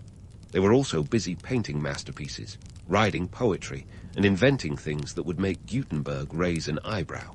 So, buckle up as we dive into the art and literature that defined this era, and prepare to have a few myths debunked along the way. First up, let's talk about art. During the Song Dynasty, Chinese art reached new heights, quite literally. Landscape painting became the superstar of the art world, with artists like Fan Quan and Guo Zai capturing the vastness and majesty of nature in their works. Imagine mountains so grand they make your Instagram hikes look like strolls through the local park. But these weren't just pretty pictures. They were philosophical meditations on man's place in the cosmos, a classic case of small man, big world, if you will. The Song artists didn't just want to paint nature. They wanted to understand it, connect with it, and in some way become one with it. Talk about deep. But art wasn't the only thing flourishing. The Song Dynasty was also a golden age for literature. With the invention of woodblock printing and later movable type printing, books became more accessible than ever. We're talking about the 11th century, and already the Song were cranking out books like an ancient version of Amazon. The movable type printing, invented by Bai Sheng around 1040 AD, was revolutionary. Thanks to this innovation, the written word could spread faster than gossip in a small town. It was literacy on steroids, and it transformed Chinese society by making education and scholarly works accessible to a wider audience. However, let's not romanticize this too much. While it sounds like a bookworm's paradise, the reality was more complicated. The literacy rate was still predominantly among the elite, and education was a luxury not everyone could afford. Despite the proliferation of texts, the majority of the population remained illiterate, a harsh reminder that progress often has its limits. Speaking of limits, let's unravel the myth of the scholar bureaucrat, that idealized figure who supposedly spent his days sipping tea and composing poetry while effortlessly running the government. The truth is, becoming a scholar bureaucrat was about as easy as getting into an Ivy League school, minus the student loans, but with way more stress. The civil service exams, which were the gateway to this elite status, were grueling. Imagine the SATs, but stretched over several days, with essays on Confucian texts that would make even the most devoted book club member flinch. Only about 1 in 100 candidates would pass, and success was more about memorization and rote learning than any real-world skills. If you think that sounds like a pressure cooker, you're not wrong. The societal pressure on these examinees was enormous. Families would invest everything they had in the education of their sons, betting on the slim chance of success. Failure wasn't just a personal disappointment, it was a family catastrophe. The stakes were high, and the system was brutal, but those who succeeded, like the legendary poet Su Shi, wielded significant influence, shaping both policy and culture with their pen. And let's not forget the economic implications of this system. The scholar bureaucrats were the ones who crafted the policies that would govern trade, agriculture, and taxation. Their decisions could make or break regions, influencing everything from rice prices to the stability of the empire itself. It's a reminder of how intertwined art, politics, and economics were in the Song Dynasty, a complex web where one tug could ripple across the entire society. So, while the image of the scholar bureaucrat sipping tea in a picturesque garden is appealing, the reality was far more demanding and fraught with tension. These men were the products of a high-stakes, high-pressure system that demanded perfection and offered little room for failure. As we look back at the cultural achievements of the Song Dynasty, it's easy to get swept up in the romance of it all, the art, the poetry, the intellectual pursuits. But it's crucial to remember that beneath this veneer of elegance lay a society grappling with its own challenges and contradictions. The Song Dynasty was a time of great innovation and creativity, but it was also a period marked by societal pressures and economic realities that shaped the lives of its people in profound ways. And so, as we continue to explore the many facets of this remarkable era, let's keep questioning the narratives we've inherited. Let's delve deeper into the stories of those who lived through these times, balancing the romance of the past with the reality of historical truth. The Song Dynasty was not just an age of beauty and wisdom. It was an era of complexity and contradiction, much like our own times. Stay tuned as we continue to unravel the layers of this intriguing dynasty, with more surprises and insights to come. So, while we've just wrapped up our deep dive into the artful and intellectual strokes of genius that painted the Song Dynasty, Let's swivel our gaze to the nitty-gritty of their political scene, where the paint gets a bit smudged, and the canvas of history reveals its darker shades. This wasn't just a dynasty of poets and painters. It was a complex political beast trying to juggle peace talks with neighbors while keeping a watchful eye on its own military shortcomings. And boy, did those shortcomings loom larger than a mountain in a Song landscape painting. The Song dynasty, from its inception in 960 AD, found itself in a precarious position. It was a bit like inheriting a shiny new car, but with a dodgy engine. Song rulers had to navigate a political minefield with the Kittens to the north, the Tanguts to the west, and later, the Jurchens, who morphed into the Jin dynasty, proving to be the proverbial thorn in the Song side.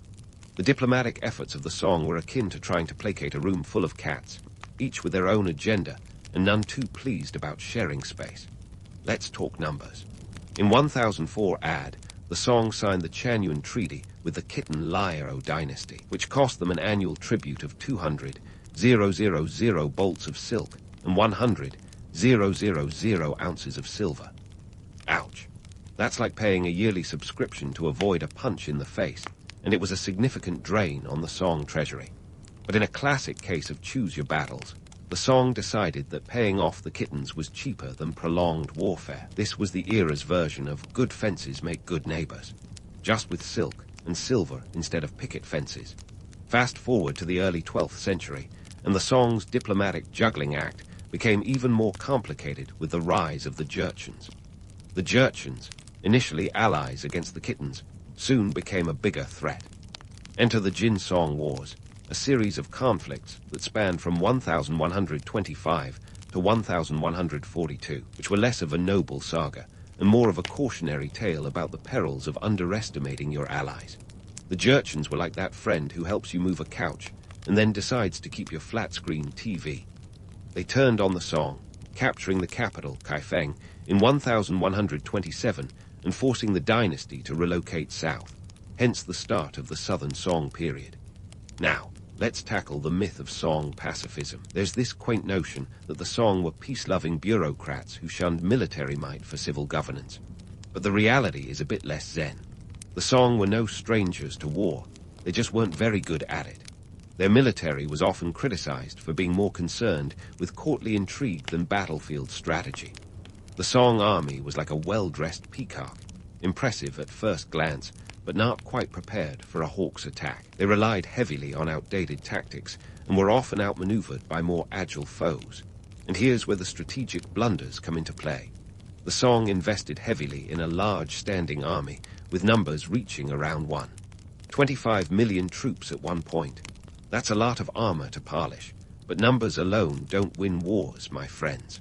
The Song military was plagued by poor leadership and a lack of innovation. Their generals were often appointed based on political connections rather than merit. Think of it as a medieval version of nepotism gone wild. The result, a military that was more suited to parades than pitched battles. In contrast, the Jurchens of the Jin dynasty were like the overachieving students who not only did their homework, but also turned in an extra credit project. They swiftly adapted to Chinese military tactics, adopting advanced siege techniques that turned Song fortifications into little more than glorified speed bumps. The Jurchens were also adept at psychological warfare, using fear and surprise to disrupt their enemies. The capture of Kaifeng was a masterclass in strategic brilliance, albeit a brutal one. The Jin-Song Wars were a lesson in humility for the Song, who found themselves outclassed and outmaneuvered at almost every turn. The Northern Song's fall in 1127 was a wake-up call, a loud and clear message that military strength required more than just numbers and resources. It demanded leadership and innovation, qualities the Song were sorely lacking at the time. However, let's not write off the Song as hapless victims of their own missteps. They did manage to regroup and re-establish their capital in Hangzhou, marking the beginning of the Southern Song dynasty. This was a period marked by economic resilience and cultural flowering, even as the military remained a sore spot. The Song turned to naval power to protect their interests, becoming one of the first states to develop a formidable navy, a move that would pay off in trading dominance, if not in territorial security. So, while the romantic vision of the song as a peaceful, cultured society persists. It's crucial to peel back the layers and see the dynasty for what it truly was, a complex and often contradictory entity, struggling to balance the scales of diplomacy and warfare. The song's story is one of ambition and innovation colliding with harsh realities, an age-old tale that rings as true today as it did a millennium ago. As we gear up for the next chapter in this historical saga, let's keep in mind that the Song dynasty's political landscape was as much a battle of wits as it was of swords.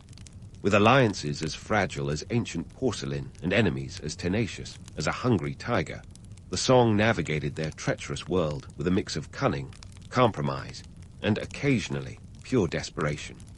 And while their political maneuvers were far from perfect, they left an indelible mark on the course of Chinese history, setting the stage for the next act in this grand historical drama.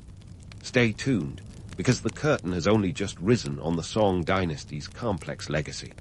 As the curtain rises on the next act of the Song dynasty's historical drama, let's pivot from their political escapades to their stage-stealing innovations in technology and science.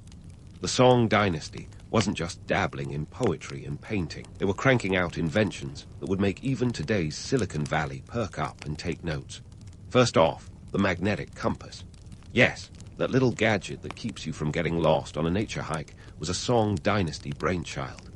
By the 11th century, they had refined the use of the magnetic needle for navigation, setting the stage for maritime exploration that would eventually lead to, discovering entire continents. Before the compass, sailors relied on the stars, which, let's face it, is about as reliable as using a sundial in Seattle. Picture it, a Song dynasty ship cutting through the waves, its crew no longer at the mercy of cloudy skies and guesswork. The compass turned them into masters of the sea, or at least as masterful as one could get without GPS. This invention was less about making travel easier and more about transforming the entire trade network. Suddenly, shipping routes expanded, trade intensified, and the world felt a little smaller, a bit like the internet's early days, when suddenly everyone was just an AOL instant message away. But the Song weren't just about seafaring gadgets. Their advancements in agriculture were jaw-dropping too. Enter Champa rice, gifted from Vietnam, which was a godsend for the Song farmers. This new strain of rice matured faster and allowed for multiple harvests each year. The result, a population boom that saw China's numbers swell to over 100 million by the 12th century. That's a scale of growth that would make even the most bullish tech startup jealous. The ability to double crop rice was akin to discovering a cheat code in the video game of life. More food meant more people, and more people meant more innovation. It was a virtuous cycle of progress that fueled the Song economy and set a template for agricultural efficiency that would resonate through the ages. While today we marvel at lab-grown meat and vertical farming, the Song were the original disruptors, revolutionizing agriculture without a single PowerPoint presentation. Now, let's talk about the myth of the Song as a peace-loving, scholarly society. Sure, they had their fair share of scholars sipping tea and writing poetry, but they were also knee-deep in military tech. Gunpowder, for instance, wasn't just for fireworks. The Song were pioneering its use in warfare, developing what we could cheekily call medieval rocket launchers. These weren't just party tricks. They were serious business in the art of war. The fire lance was one such innovation, a bamboo tube that spit fire and metal at opponents. Think of it as the great granddaddy of the modern firearm. In a world where swords and arrows ruled the battlefield, the fire lance was a game changer, a preview of the explosive potential of gunpowder that would eventually reshape global warfare. The Song might not have been the most militarily dominant dynasty, but they were certainly the most inventive when it came to weaponry. This brings us to another myth-busting moment, the idea that the Song were pacifists. While they might have preferred diplomacy to bloodshed, they were by no means strangers to the battlefield. In fact, their military expenditure was substantial, with defense budgets that would make your average defense contractor swoon. The Song were experimenting with gunpowder for military use as early as the 10th century, and by the 12th century, they had developed bombards and grenades. These were essentially the ancient world's version of drones, unmanned, explosive, and terrifying. But despite these innovations, Song's military prowess was often overshadowed by their own strategic blunders and the relentless pressures from northern invaders. The Jurchens, and later the Mongols, weren't just formidable opponents. They were lessons in the brutal realities of warfare. The Song learned the hard way that technological advances needed to be paired with strong leadership and strategic savvy, something they were often lacking. So, while the romantic image of the Song as a peaceful, cultured society persists, it's crucial to acknowledge their role as technological pioneers, both in peacetime and in war. They weren't just sitting around painting landscapes. They were pushing the boundaries of what was possible, much like the tech giants of today. The Song dynasty was a cauldron of innovation, bubbling over with ideas that would shape the course of history long after their own time had passed. As we delve deeper into the Song dynasty's legacy, let's remember that this was a period of both creation and contradiction. Their innovations were a testament to human ingenuity, but also a reminder of the challenges that come with being ahead of your time. The Song were living in an era of rapid change, much like our own, where the line between progress and peril was as thin as rice paper. And with that, we'll pause our exploration of the Song's technological triumphs and trials. Stay tuned for more as we continue to unravel the intricate tapestry of this remarkable dynasty, where every thread tells a story of ambition, creativity, and resilience in the face of adversity. As we continue to untangle the intricate tapestry of the Song dynasty, let's pivot to their enduring legacy. A legacy that didn't just fade away with their fall in 1279. Instead, it lingered, like a catchy tune you can't quite shake, echoing through the corridors of history and shaping the world in more ways than you might expect. First off, let's talk about how the Song dynasty laid the groundwork for future dynasties. Think of the Song as the middle child of Chinese dynasties, often overshadowed by the grandeur of the Tang before them and the might of the Mongol-led Yuan after, yet quietly pivotal in their own right. The administrative systems and civil service exams, which they refined with almost obsessive dedication, became the blueprint for governance in subsequent dynasties. The Ming and Qing dynasties, in particular, owe a debt to the Song's bureaucratic rigor. They took the Song's framework and ran with it, creating a civil service that was as much a cornerstone of Chinese governance as the Great Wall was a physical one. Moreover, the Song's economic innovations set the stage for future prosperity. The introduction of paper money, a game-changer that would eventually influence monetary systems far beyond China's borders. While the Song learned the hard way about the perils of inflation, fiscal mismanagement, the concept of a portable, government-backed currency was a revolutionary idea that the world would eventually catch up to. It's like the Song were playing the long game in Monopoly, while everyone else was still figuring out how to pass go. Now, let's pivot to the Song's influence on global trade networks. The Song dynasty was a linchpin in the vast web of the Silk Road, a network so extensive that it's like the ancient version of Amazon Prime, just minus the cardboard boxes. Their innovations in navigation and shipbuilding, like the junk ship with its distinctive sails, allowed them to dominate sea trade routes. This wasn't just about trading silk and tea. It was about cultural exchange. Ideas, technologies, and philosophies flowed along these routes, spreading Song innovations far and wide. The Song were like the original influencers, just without the Instagram filters. The reach of the Song's trade networks extended as far as the Arabian Peninsula and the East African coast. They were trading porcelain, silk, and spices, while also importing precious metals and exotic goods. This exchange wasn't just about goods. It was a cultural dialogue that enriched both the East and the West. The Song's openness to global trade laid the foundation for the cosmopolitan nature of later Chinese cities, and their influence can be seen in the multicultural tapestry of places like Hangzhou, which Marco Polo later described as the finest and noblest city in the world.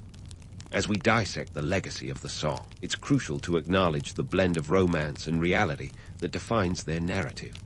The Song are often romanticized as a golden age of culture and peace, and while there's a kernel of truth in that, the reality was more nuanced.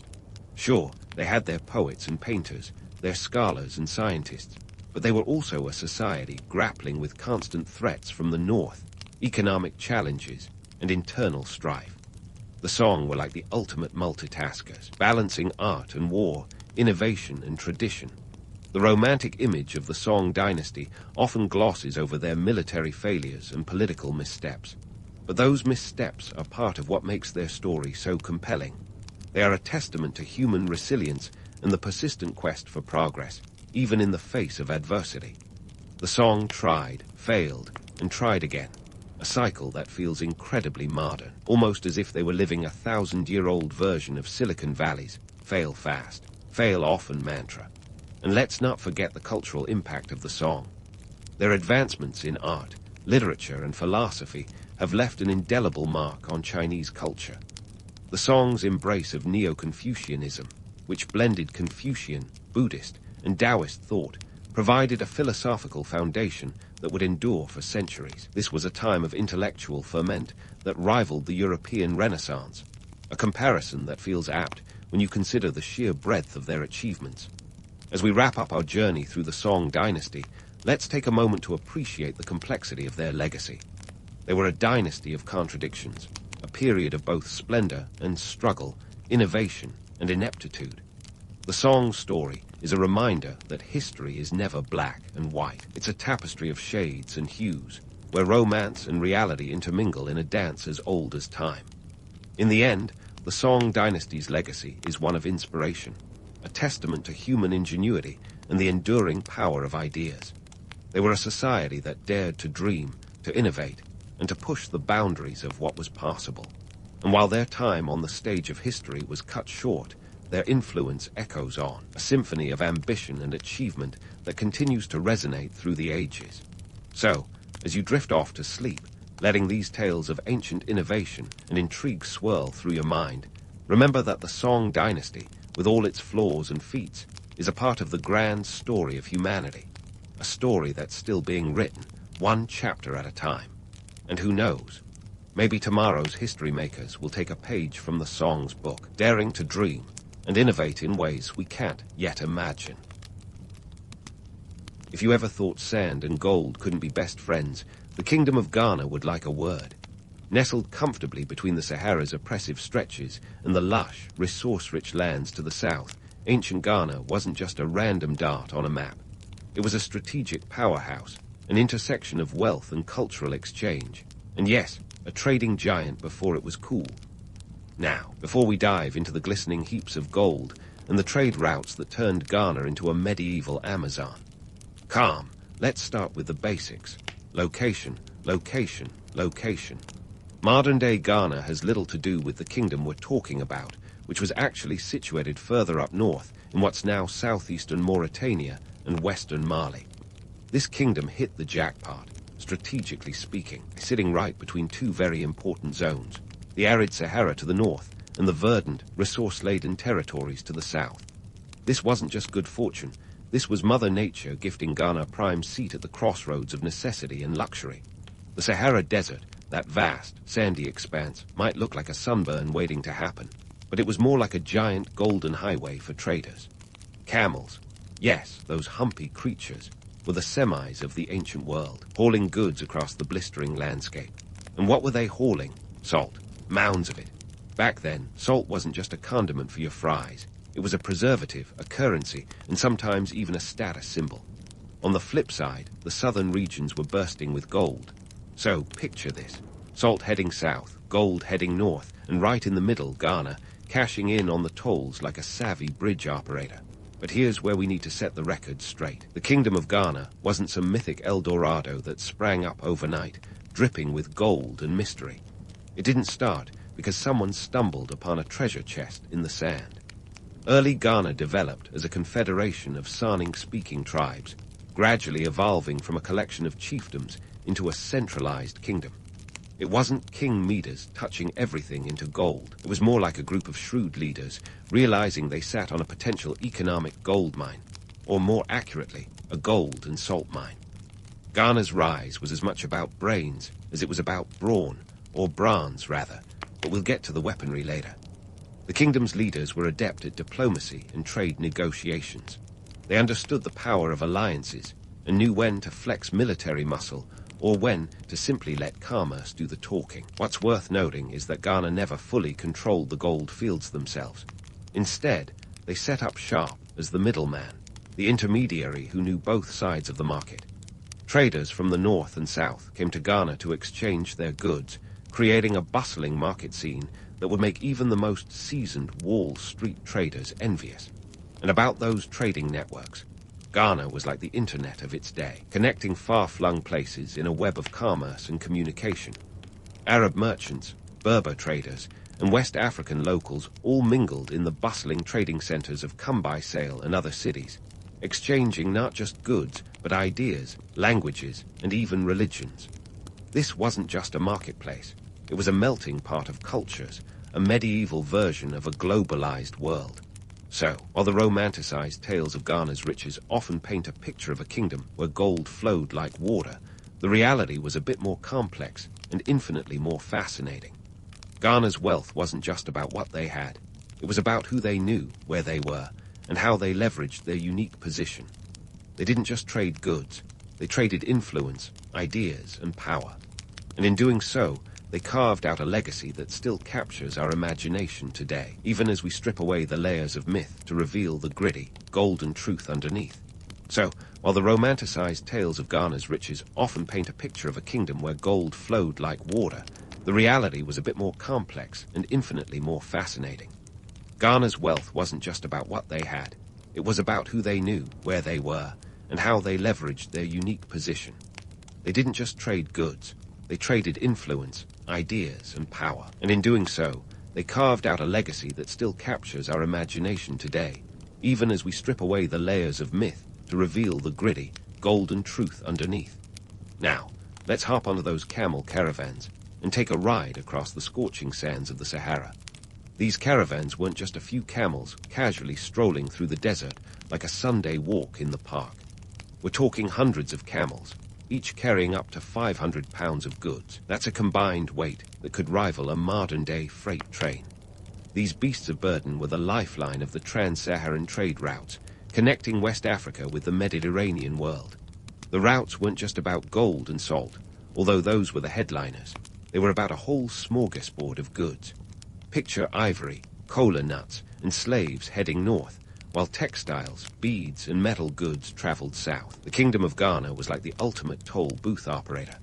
The king, known as the Ghana, yes, the kingdom was named after the title, had a tax system that would make any modern-day accountant green with envy. Every trader passing through had to cough up a tax, 1 gold dinar for each load of salt, 2 for copper, and even more for other goods. And if you were carrying gold, well, the king had first dibs on the best pieces. This wasn't just a money-making scheme. It was a masterclass in economic strategy. By controlling the flow of goods and skimming a little off the top, the king ensured that the kingdom stayed flush with wealth and resources.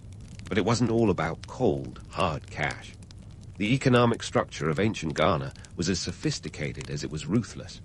The king's court was a hive of activity, filled with advisors, tax collectors, and military leaders, all working together to keep the engine of commerce humming smoothly. The capital city, Kumbai Sale, was a split-personality kind of place. On one side, the king's royal palace stood as a symbol of power and opulence, while on the other, a bustling marketplace thrived with traders from across the known world. It was this duality that made Ghana such an influential player in the medieval economic scene.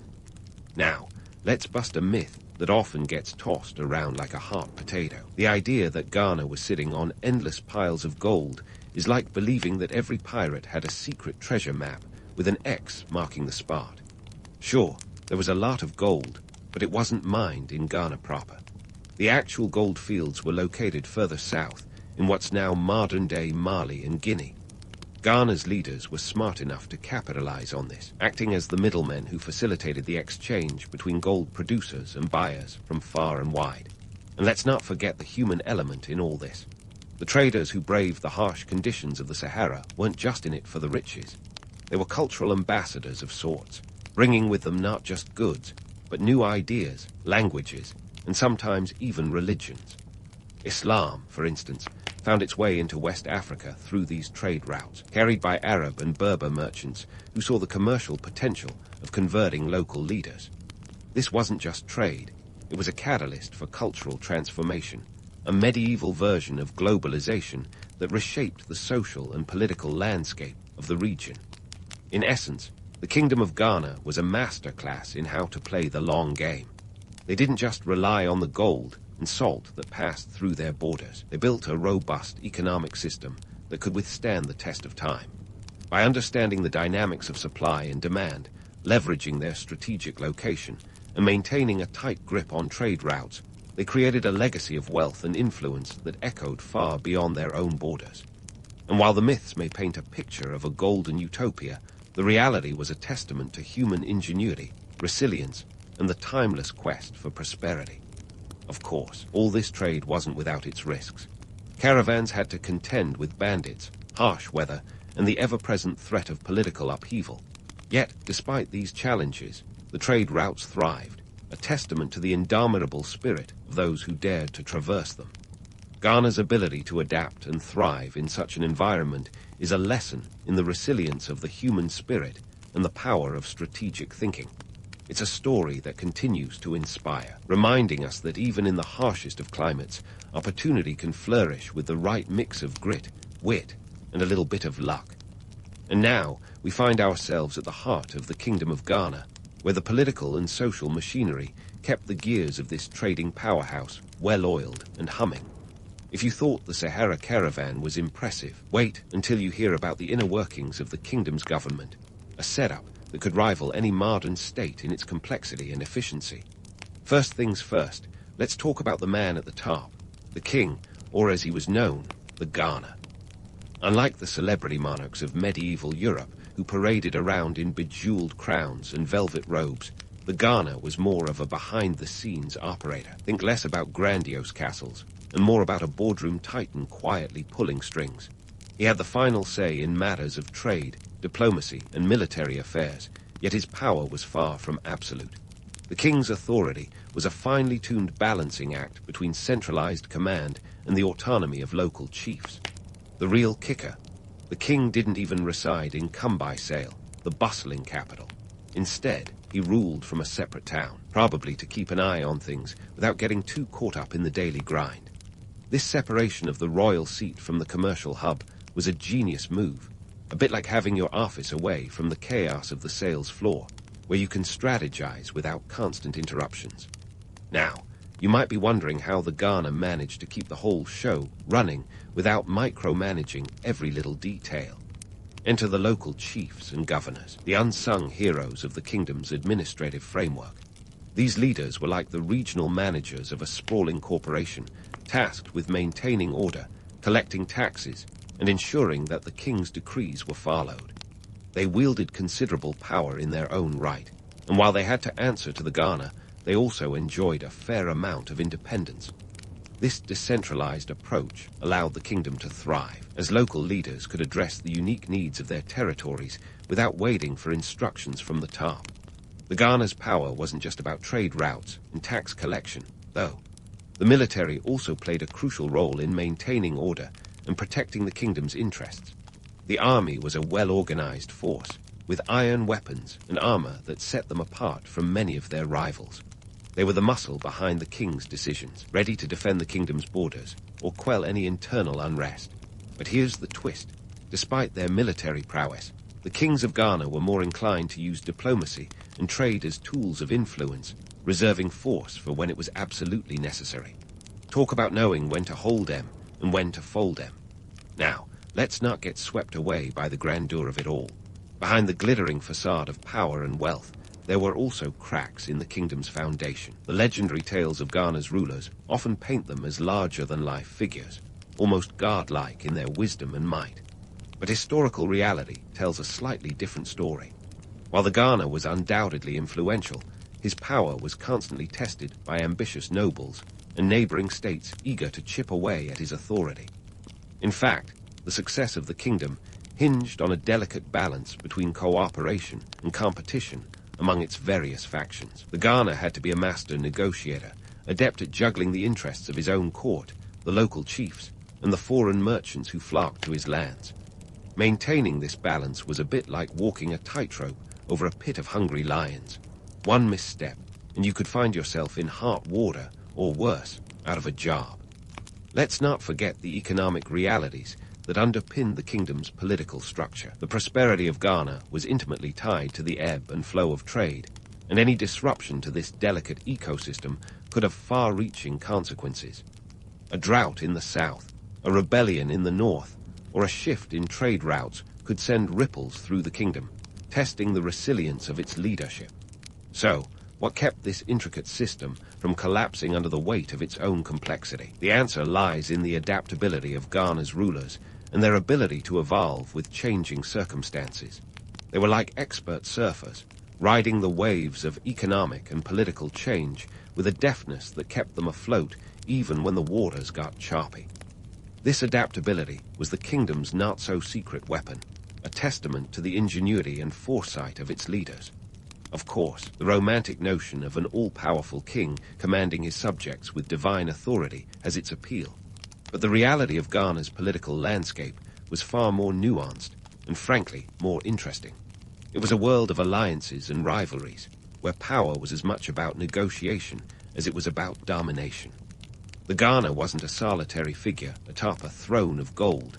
He was a conductor, orchestrating a symphony of players, each with their own part to play. As we peel back the layers of legend and myth, the true story of Ghana's political and social structure emerges. A tale of strategy, compromise, and the perpetual dance of power. It's a story that resonates even today, reminding us that leadership is as much about managing relationships and expectations as it is about making grand proclamations from on high. And so, as we continue our exploration of this remarkable kingdom, let's keep in mind that the legends, while captivating, only tell part of the story. The real magic of Ghana lay in its ability to harness the talents and ambitions of its people, creating a legacy that endures long after the sands of the Sahara have shifted and the echoes of ancient marketplaces have faded into history. And just as the echoes of Ghana's bustling marketplaces fade into the annals of history, we transition into another fascinating chapter of this kingdom's saga. The cultural and technological advancements at Ghana's peak weren't just footnotes. They were headline acts, shaping the kingdom's identity and leaving an indelible mark on the medieval world. Let's dive into the nitty-gritty, where art met innovation and religion reshaped society, all while dodging the romanticized narratives that often turn history into a fairy tale. Ghana, at its zenith, was more than just a trading hub of gold and salt. It was a cultural powerhouse. Picture this, a vibrant tapestry of art, music, and architectural ingenuity. The kingdom's cities, especially the capital Kumbai, were thriving centers of cultural exchange. But don't be fooled by the postcard imagery of serene scholars and artisans. The reality was a dynamic, sometimes chaotic, blend of tradition and innovation. One of the kingdom's most notable contributions was its architectural prowess. While the pyramids of Egypt often steal the limelight, Ghana's own mud brick structures were feats of engineering genius.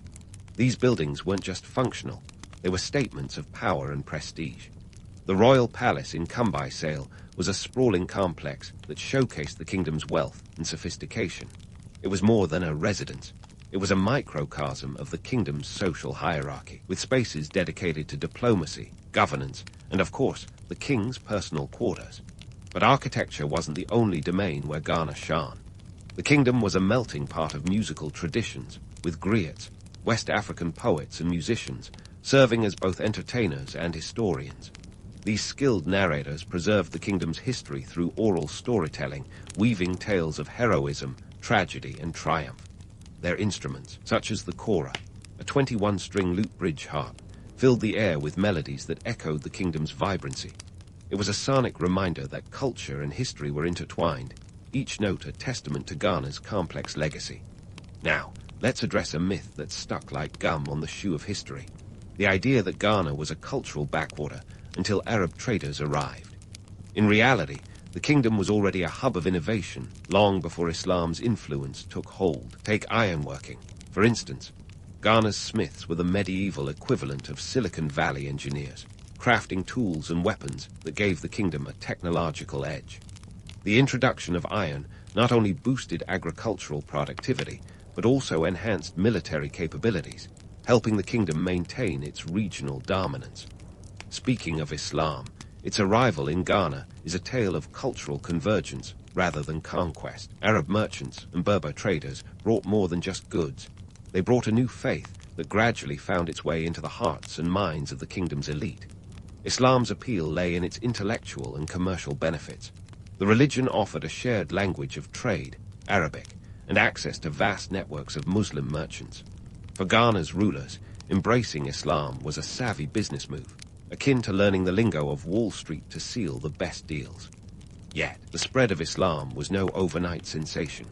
It was a slow burn, taking root primarily among the urban elite and merchants, while many rural communities held steadfast to traditional beliefs. This duality created a cultural mosaic that defined Ghana's societal landscape.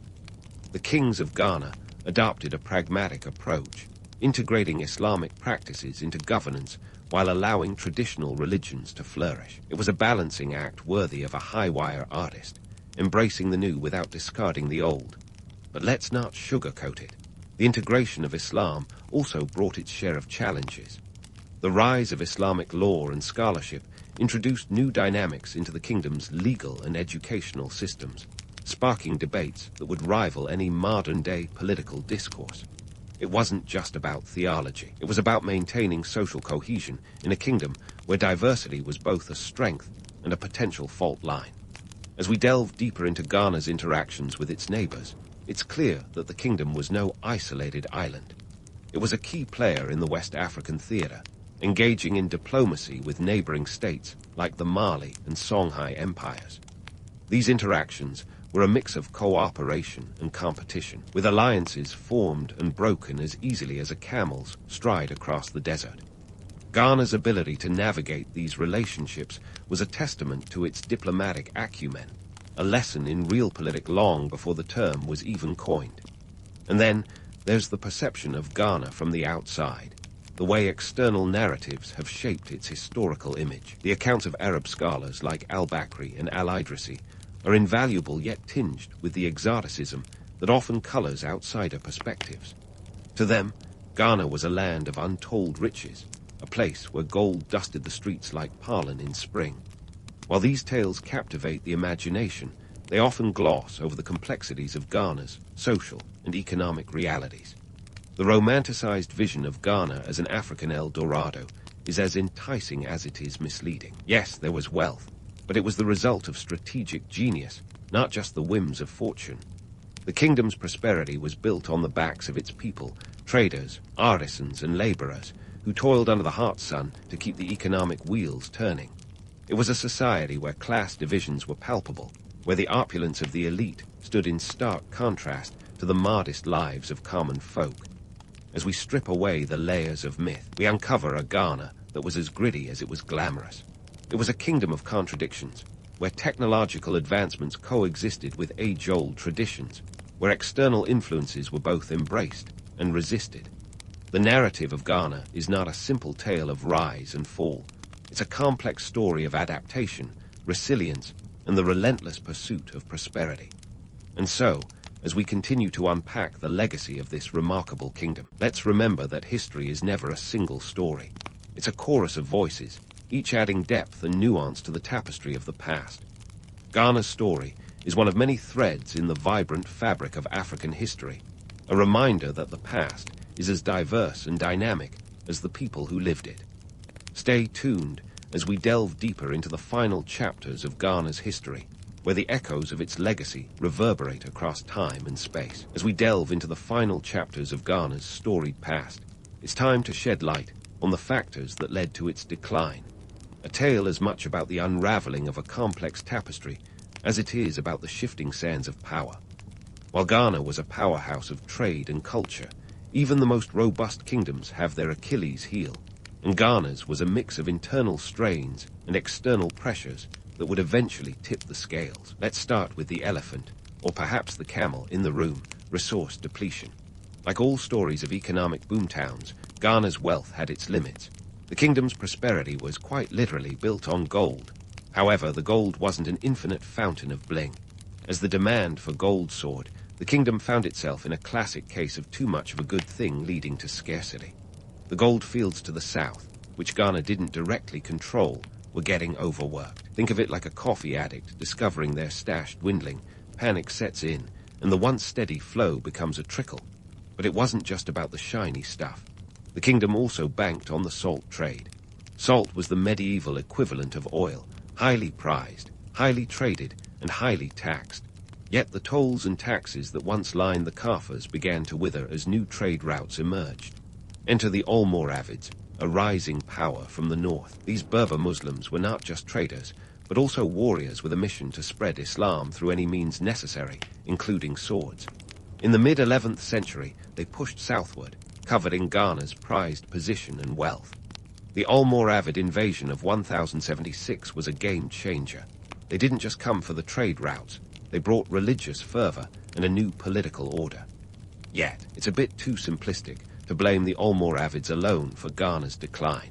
The kingdom was already dealing with its internal tussles.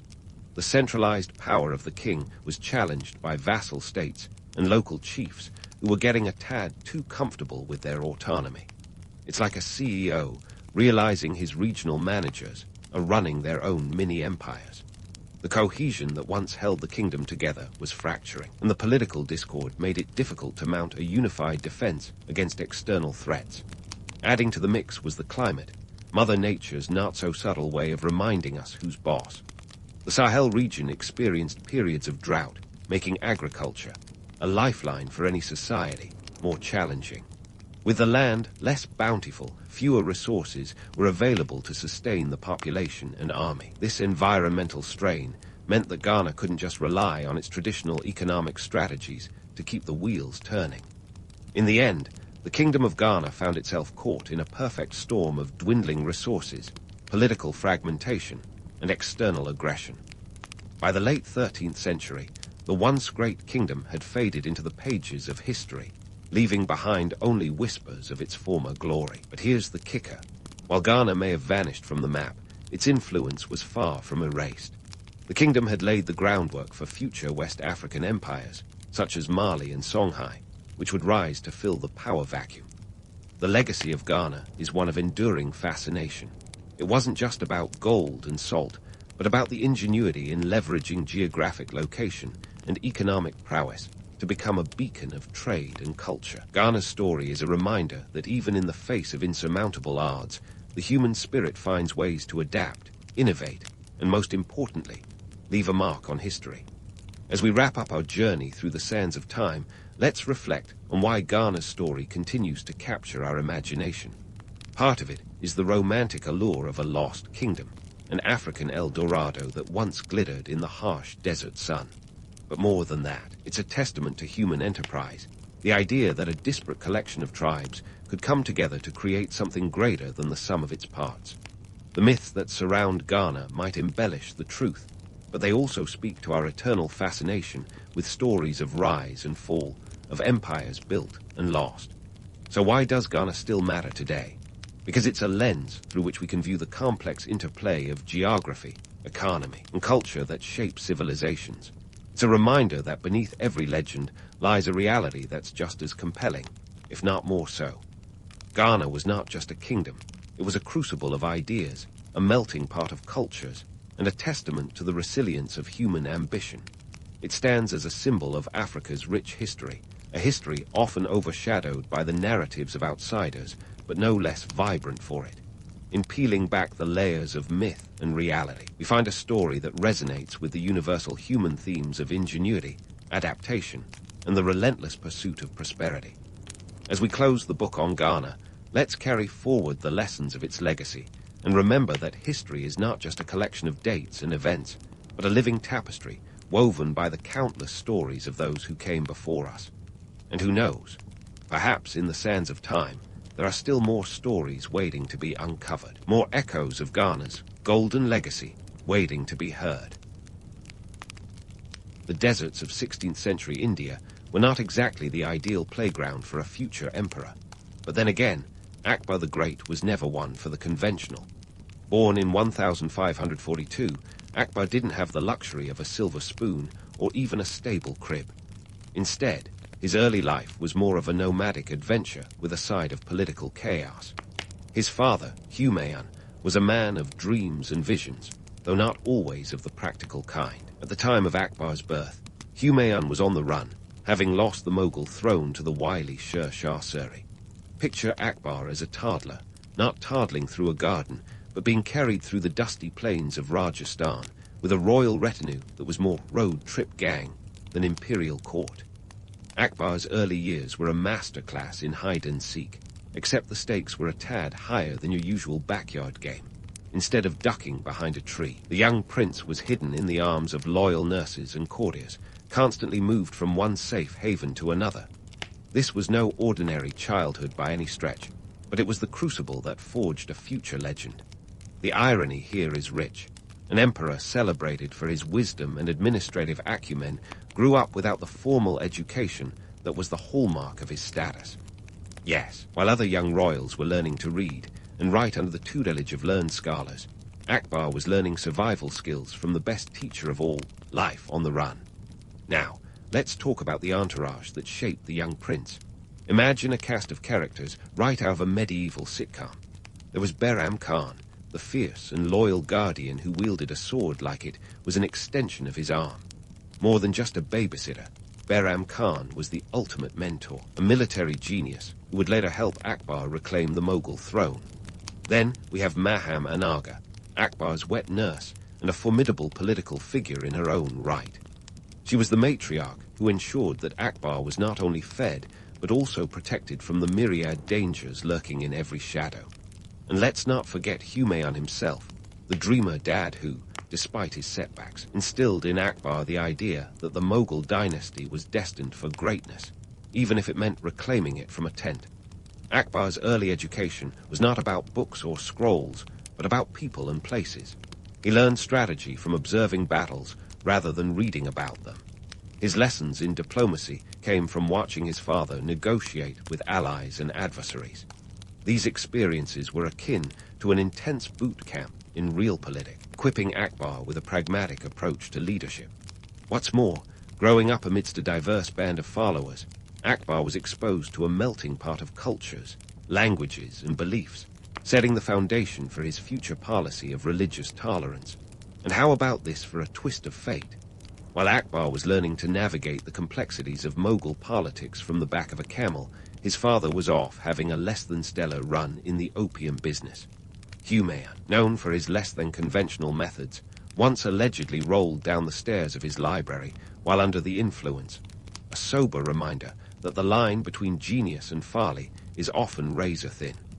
Yet, Akbar seemed to absorb the better lessons.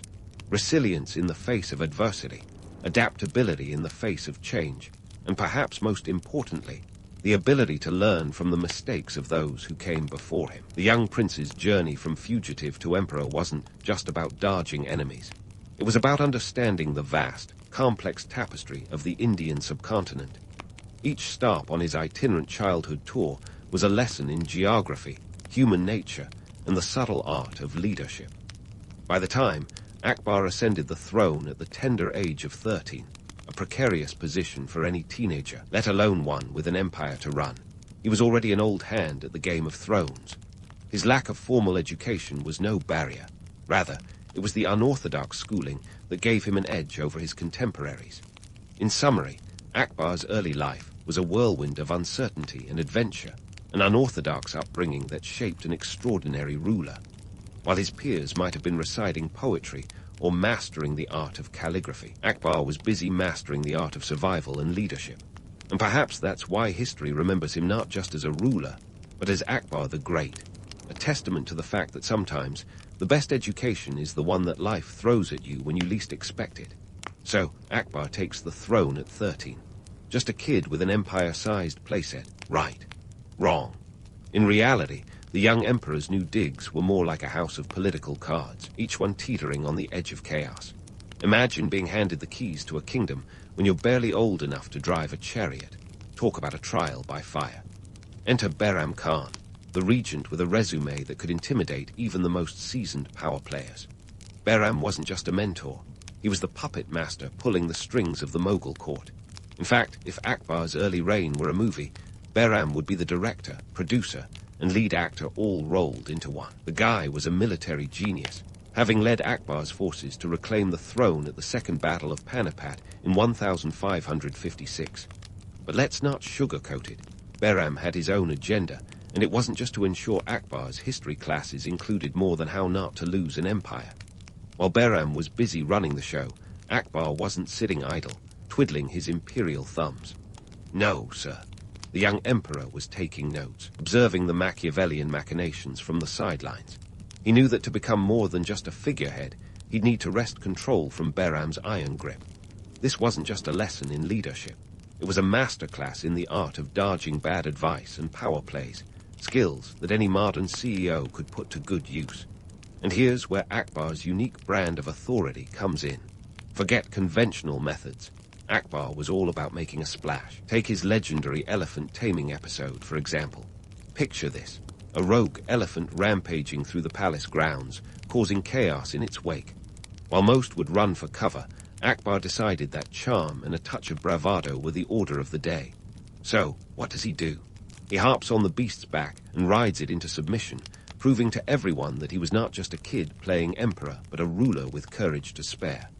Today, we'd call this a brilliant PR move, an elephant-sized assertion of authority, if you will. But back to Behram Khan, the regent who was starting to feel like he owned the throne's armrest. Akbar, the teenager with a knack for strategic thinking, knew it was time to cut the puppet strings. In 1560, with the support of his loyal allies, Akbar orchestrated a coup of sorts. He invited Behram to a royal hunting trip, a classic setup if there ever was one. It was during this outing that Akbar informed Behram of his retirement plan. Behram, probably realizing that his regency days were numbered, graciously accepted his fate and was sent on a pilgrimage to Mecca. It was a move straight out of the political playbook, removing the competition without causing a scene. Today, they'd call it a corporate restructuring. With Behram out of the picture, Akbar was free to shape the empire in his own image.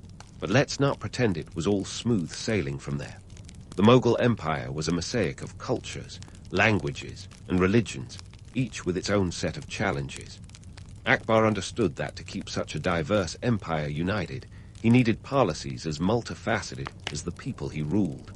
Unlike some leaders who might have taken the my way or the highway approach, Akbar saw the value in collaboration and inclusivity, a lesson that feels particularly relevant in today's globalized world. One of Akbar's first moves was to abolish the jizya, a tax on non-Muslims that had been a thorn in the side of religious harmony. This wasn't just a token gesture. It was a calculated move to win the hearts and minds of his subjects. In the economic tapestry of the time, removing the jizya was akin to cutting the Gordian knot. It eased tensions and paved the way for a more cohesive society. Akbar's policies were less about religious dogma and more about pragmatism, a refreshing change in a world often ruled by zealots. And let's pause for a moment to appreciate Akbar's knack for surrounding himself with a diverse cadre of advisors.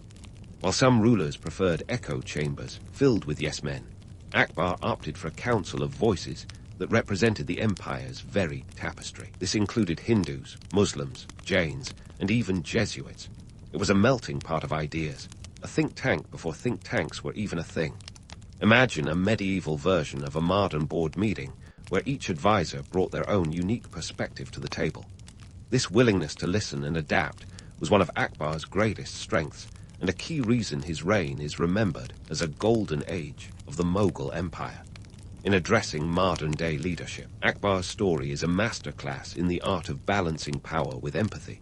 He defied the stereotypes of his time, proving that leadership isn't just about wielding power, but about fostering unity and understanding.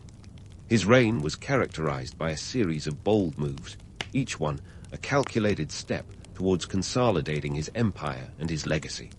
So, as we wrap up this chapter of Akbar's early reign, let's take a moment to appreciate the young emperor's journey from pawn to kingmaker. He may have started under the shadow of Behram Khan, but by the end of it, Akbar was no one's puppet. He had transformed the Mughal court from a stage of political drama into an arena for progressive governance. As we look to the next part of his saga, remember that Akbar's story is far from over. The stage is set for the ambitious policies and cultural innovations that would define his legacy and cement his status as one of history's great rulers. Stay tuned for more tales of audacity and empire building. And so, as the dust settled from Akbar's early reign and his power solidified, it was time to turn the spotlight on the nuts and bolts of governance. You see, running an empire isn't just about grand gestures and taming elephants. It's about the day-to-day grind of administration. Think of it as the difference between planning a wedding and dealing with the caterer who forgot the cake. Akbar, with his newfound freedom, was ready to tackle the logistical nightmare that was the Mughal Empire. First on the agenda was tax reform.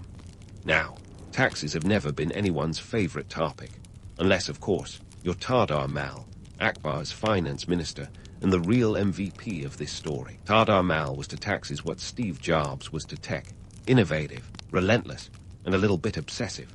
Under his watchful eye, the revenue system of the Mughal Empire saw a transformation that was nothing short of revolutionary. Picture this: 16th century India, a sprawling expanse of more than 3 million square kilometers, dotted with villages, towns, and cities, each with its own unique system of governance and taxation. It was a patchwork quilt of confusion, where land revenue was collected with all the precision of a toddler trying to count jelly beans. Enter Tadar Mal, armed with a plan to standardize the chaos.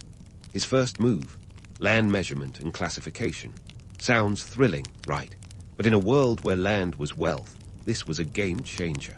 Tadar Mal introduced the Darsala system, a 10-year average of crop yields and prices to determine a fair tax. It was like bringing in a spreadsheet to a world run on post-it notes. This system was meticulously calculated, based on actual production rather than arbitrary demands. Talk about a breath of fresh air for the farmers, who were used to the whims of local potentates. But implementing this system across such a vast empire was easier said than done.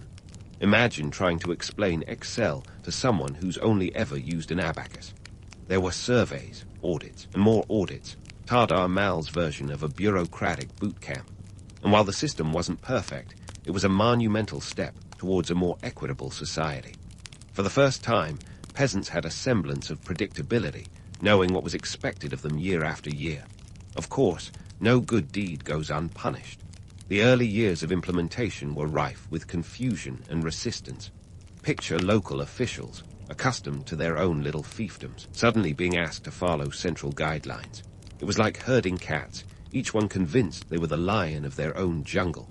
Some complied, others grumbled, and a few probably wished they could simply take their tax ledgers and go home. This was where Akbar's genius shone brightest. While Tadar Mal worked the numbers, Akbar worked the people. He knew that to bring his reforms to life, he needed buy-in from his diverse populace. So, he embarked on a charm offensive that would make any modern politician envious.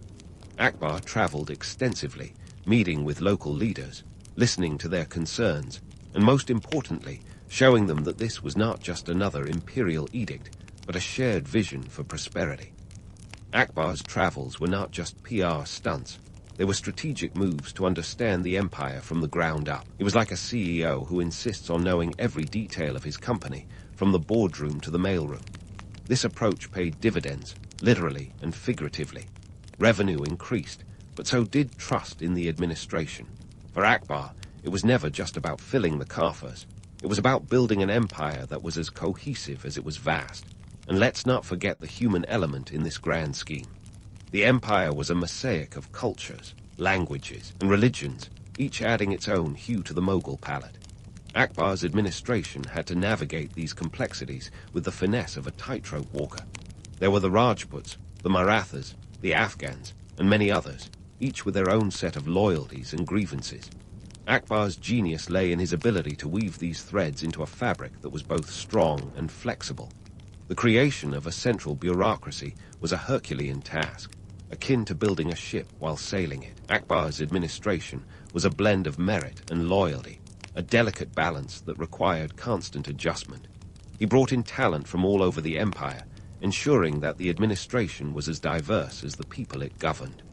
This wasn't just a token gesture. It was a strategic move to ensure that every community felt represented and invested in the empire's success.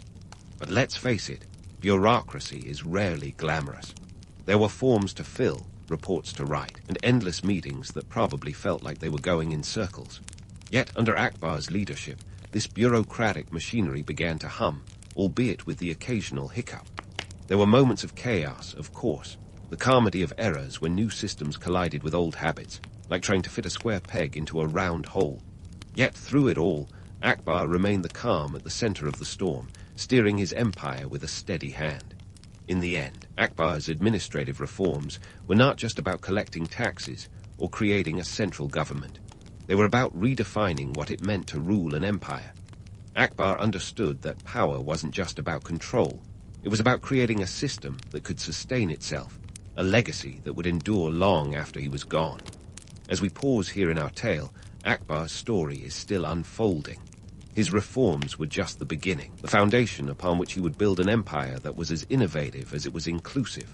So, stay tuned as we continue to explore the life of a ruler who defied conventions, and in doing so, left an indelible mark on history. The best is yet to come. As the curtain rises on Akbar's next act, let's talk about his passion project, religious policy and cultural innovation, aka Dynasty, and his art patronage. Picture Akbar at the helm of a multicultural cruise ship, navigating the choppy waters of 16th century religious strife. His goal, a harmonious voyage where everyone sings Kumbaya in perfect unity. Spoiler alert, he didn't quite get there, but not for lack of trying. Enter Dynasty, or as I like to call it, Akbar's great religious experiment. Founded in 1582, this was Akbar's attempt to blend the best aspects of the religions within his empire into a single, unifying faith. Think of it as the original spiritual smoothie. A bit of Islam here, a dash of Hinduism there, with a sprinkle of Zoroastrianism and Jainism for that extra zing. Akbar even threw in some Christian elements, courtesy of the Jesuit missionaries he invited to his court. The result? A religious doctrine as eclectic as a college student's playlist. But what was the real aim behind Dynasty? Sure, it sounds like Akbar was trying to bring about world peace, but here's the kicker. It was also a pragmatic move to consolidate power. In an empire as diverse as a Bollywood dance number, Akbar needed to ensure that everyone was on the same page, or at least reading from the same book.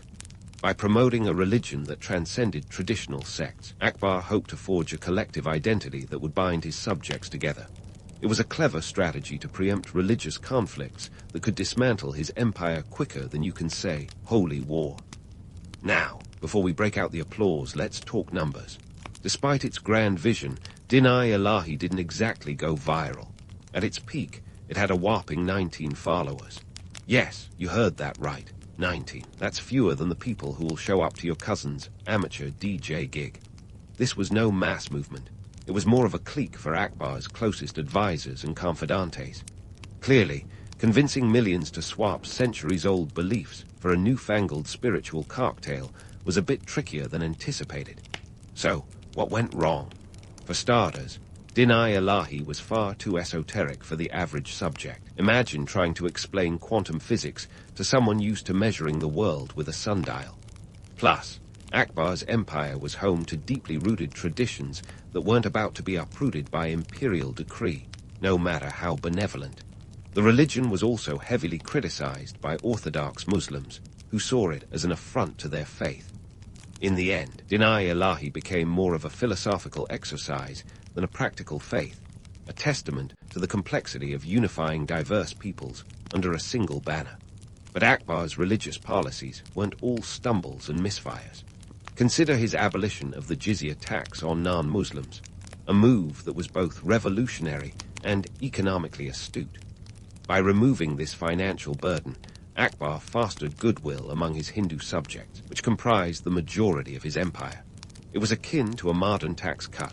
It put more money in the hands of people and helped stimulate the economy. It also signaled a shift towards inclusivity, showing that Akbar wasn't just paying lip service to the idea of religious tolerance. Now, let's shift our gaze to Akbar's cultural contributions, a realm where he truly shone like a disco ball in an otherwise dreary ballroom. The emperor was an enthusiastic patron of the arts, fostering a cultural renaissance that left an indelible mark on the subcontinent. Under his reign, the Mughal court became a hotspot for poets, musicians, painters, and scholars. It was like the Renaissance, but with more elephants and less Michelangelo. Akbar's court was a veritable who's who of artistic talent. Take the legendary painter, Basawan, whose vibrant miniatures brought the Mughal court to life, or Tansen, the musical virtuoso whose melodies were said to have the power to summon rain. Akbar collected artists and intellectuals like some people collect stamps, and he gave them the freedom to experiment and innovate. It was this artistic environment that led to the flourishing of Mughal architecture, with its distinctive blend of Islamic, Persian, and Indian styles, a visual testament to the pluralism Akbar so cherished. Yet, even in his artistic endeavors, Akbar had practical motives. By promoting a rich cultural life at court, he was able to project an image of the Mughal Empire as a beacon of sophistication and enlightenment. This wasn't just about personal taste, it was about branding. Akbar was crafting a narrative of the Mughal Empire as a civilizational pinnacle, a land where art, culture, and intellectual inquiry thrived. This cultural patronage wasn't just for show. It was a means of legitimizing his rule and asserting the Mughals' place on the world stage. But let's not sugarcoat it. Akbar's reign wasn't all song and dance. The emperor's attempts at creating a more inclusive society were not without their share of blunders. For example, Akbar once attempted to start a house of worship, where theologians from various religions could debate and discuss their beliefs. Noble in theory, but in practice, it often descended into a cacophony of arguments that made a Twitter flame war look like a polite discussion over tea. In trying to unite disparate beliefs, Akbar sometimes found himself in the middle of heated debates that threatened to boil over into conflict. In retrospect, Akbar's story is a fascinating study in the complexities of leadership. His reign was a balancing act, a perpetual tightrope walk over the abyss of religious and cultural discord. While his vision of a unified religious doctrine fell short, his broader policies of tolerance and inclusion left a lasting legacy. Akbar's efforts to foster an environment where diverse cultures could coexist peacefully were groundbreaking, though not always successful. So, as we pause in our exploration of Akbar's life, it's clear that his legacy is as complex as the man himself. He was a ruler who dared to dream big, to imagine an empire united not just by force, but by mutual respect and shared prosperity. While he didn't always hit the mark, his attempts were a bold statement in a world where division often seemed the rule rather than the exception. As we look forward to the final act of Akbar's saga, there's still much to unravel. His reign is a tapestry of ambition, creativity, and the relentless pursuit of an ideal that, while elusive, continues to inspire to this day. So, stay tuned as we dive deeper into the life of a ruler who not only dreamed of changing his world, but left an indelible mark on history. The final chapter is yet to unfold, and I promise it's one you won't want to miss. As we dive into the final chapter of Akbar's saga, let's peel back the layers of the emperor's later years and the legacy that has both dazzled and baffled historians for centuries. The twilight of Akbar the Great, a time when the wrinkles of age were setting in, but so was the wisdom that only a lifetime of ruling can bring. Picture a man who has spent decades balancing the scales of justice and power, now pondering the ultimate question: what will history make of me? First up, let's talk about Akbar's complex personality, a cocktail of charisma, cunning, and contradictions. Here was a ruler who could order the construction of the grand Faidapour Sikri, a city that rivaled the splendor of any European capital, but also one who spent hours in philosophical debate, pondering the nature of existence as if he were a medieval Socrates. His court was an intellectual salon where ideas flowed as freely as Mughal wine, a place where artists, scholars, and theologians gathered to exchange revolutionary thoughts that could have toppled lesser minds. Akbar was that rare breed of leader who could sway an assembly with his rhetoric one moment and challenge them to a chess match the next.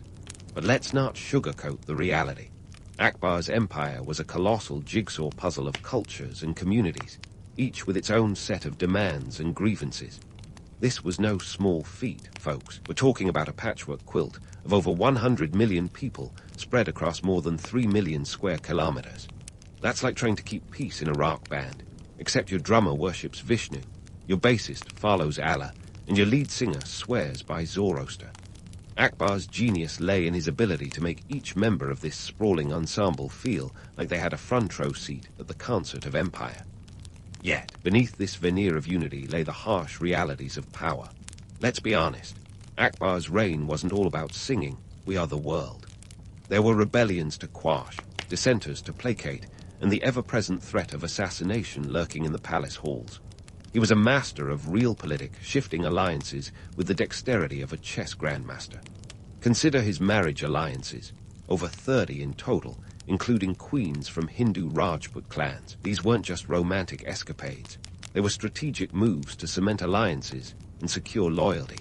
Talk about marrying into the right family. Despite the grandeur of his court and the brilliance of his policies, Akbar's later years were tinged with personal tragedy. He lost his beloved wife Maryam az-Zamani and saw the premature deaths of several heirs. If life were a Shakespearean play, this would be the part where the hero contemplates his own mortality, staring into the abyss of history with both triumph and regret. It was during these reflective years that Akbar began to focus on the legacy he would leave behind, an empire that would stand the test of time, or so he hoped. Now, let's address the myths. Akbar the Great often gets painted with a broad brush of benevolence and enlightenment, and while there's truth to the legend, let's not forget that he ruled with an iron fist when necessary. His campaigns in Gujarat and Bengal were as ruthless as they were strategic, expanding the Mughal footprint but leaving a trail of conquest in their wake. He was no saint, but neither was he a tyrant. His reign was a balancing act between compassion and control, a tightrope walk between idealism and realism. In terms of economic prowess, Akbar's administration was a marvel of efficiency. Under his rule, the empire's GDP was estimated to be one of the largest in the world, commanding roughly a quarter of the global economy at its peak. This wasn't just a fluke. It was the result of careful planning, shrewd taxation policies, and a labor force that hummed with productivity. It's no wonder modern economists still study his reign for insights into sustainable governance. But let's fast forward to the legacy he left behind. Akbar's vision for a unified, multicultural empire set the stage for generations to come, influencing not just his immediate successors, but also the very fabric of Indian society. His grandson, Shah Jahan, would go on to build the Taj Mahal, a monument that, while more famous than Akbar's own constructions, was in many ways a continuation of the cultural synthesis Akbar championed.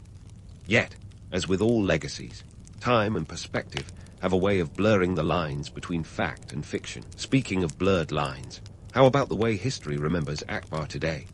Thanks to the dazzling lights of Bollywood and the pages of history textbooks, Akbar is often portrayed as the quintessential benevolent ruler. In Indian cinema, he's the hero who sings love ballads to Jadha, his Rajput queen, while fighting off palace intrigues with the flick of a sword. It's a romanticized version that Akbar himself might chuckle at, given his pragmatic tendencies. You can almost imagine him watching the latest film adaptation, popcorn in hand, alternating between pride and a bemused shake of his head. And what about those textbooks? The sanitized narratives that gloss over the complexities of his reign. In reality, Akbar's policies were as much about maintaining control as they were about fostering unity. He was a ruler who understood the power of image, projecting an aura of magnanimity, while quietly ensuring that his empire ran like a well-oiled machine. In many ways, he was the ultimate political strategist, a man who knew how to play the long game in a world of short-sighted politics. In reflecting on Akbar's legacy, modern leaders can learn a thing or two about the art of governance. His reign teaches us that true leadership is not about imposing one's will, but about creating a framework where diverse voices can coexist. It's about having the foresight to build bridges rather than walls, to embrace change rather than resist it. Akbar understood that an empire's strength lay not in its ability to conquer, but in its capacity to adapt. In the end, Akbar the Great left behind more than just a vast empire. He left a blueprint for inclusive leadership that resonates even today. His story is a testament to the enduring power of vision and the complexities of human nature. As we close the book on his remarkable life, it's clear that his legacy is much more than a historical footnote. It's a lesson in the timeless dance of power, culture, and identity. So, as we say farewell to the 16th century and the enigmatic figure of Akbar, let's not forget the enduring impact of his reign. He may have walked the earth centuries ago, but his spirit lives on in the annals of history, a reminder that greatness is not measured by conquest alone, but by the legacy one leaves behind. And who knows? Perhaps somewhere in the great beyond, Akbar is smiling, satisfied that his story continues to inspire, challenge, and captivate us all. You know those people who always have to outdo everyone else at the party? Well, if the ancient Mediterranean world was one big toga-clad mixer, the Etruscans would be the ones showing up with a full marching band. Nestled in what is now central Italy, these folks were the original overachievers when it came to divination, and they had the receipts to prove it. Literally, they probably invented the receipt, since they were obsessed with making sure the guards were on board with every decision they made. But let's not get ahead of ourselves. The Etruscans, whose origins are as slippery as an eel on a marble floor, might have been the offspring of the local Villanavans, or perhaps they were descended from a band of adventurers from the Near East. Herodotus, the ancient Greek historian, claimed they hailed from Lydia in present-day Turkey. But then again, Herodotus also said some people had gold-digging ants the size of foxes, so take that with a grain of Mediterranean sea salt. Regardless of where they came from, by the 8th century BCE, they were the cool kids on the Italian peninsula, and they weren't shy about it. These Etruscan dynamos had a knack for all things divine. Their religious practices were as intricate as a Renaissance tapestry. We're talking about a pantheon of gods that would make even the most seasoned polytheist do a double take. They had Tinia, the sky god, who was like Zeus but with a bit more flair, and Uni, the queen of the gods, who could outwit Hera any day. Then there was Fufluns, the god of revelry and wine, because what's a good religion without a party deity? Etruscan religion wasn't just about building massive temples and tossing a few sacrifices into the mix. No, these guys were all about divination, the ancient art of figuring out what the gods were thinking. And they took it to a whole new level. Forget your average horoscope. The Etruscans were consulting bird flight patterns, weather changes, and even sheep livers to get the 411 from the divine. The liver thing, by the way, was no joke.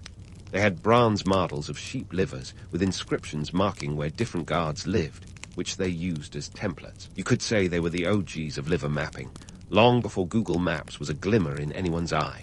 Their obsession with divination wasn't just a quirky hobby, it was a full-blown industry. Priests known as haruspices were like the Hollywood psychics of their day, except they were actually respected and wielded significant power. These guys would interpret the will of the gods for anything from major political decisions to whether it was a good day to plant crops. If the haruspices said jump, the Etruscans asked how high. But why the divination addiction? Well, in a world where volcanic eruptions could wipe out entire cities, and the Mediterranean Sea was as unpredictable as a caffeinated squirrel, having a heartline to the heavens was a pretty reassuring thought. Plus, it didn't hurt that religion and politics were as tangled up as a pair of earbuds in your pocket. The priesthood was often a stepping stone to political power, with the high priests wielding influence that would make modern politicians envious. This divine heartline also played into their social lives. The Etruscans were big on social stratification, and religion was a way to maintain the status quo. The elite claimed they had a special connection to the divine, which conveniently reinforced their positions at the top of the social ladder. It's good to be the god-talking king. But let's not sugarcoat things. While the Etruscans were busy chatting up the gods, they were also heavily involved in the less glamorous side of ancient life, like warfare and expansion. Their city-states often jostled for power, and they weren't afraid to flex their military muscle when needed. The Greeks and Romans might have overshadowed them in the long run, but the Etruscans set the stage for what was to come. In fact, their influence on Roman culture was as pervasive as glitter after a craft project. So, while the Etruscans might have been a little extra with their religious practices, they were also innovators and influencers in a world that was constantly evolving. They were the trendsetters of the ancient world, setting the bar for religious and political life in ways that would echo through history. And as we delve deeper into their practices, it's clear that these people were much more than just a curious footnote in the annals of time. They were the original diviners, the ones who dared to ask the gods what was up long before it became cool.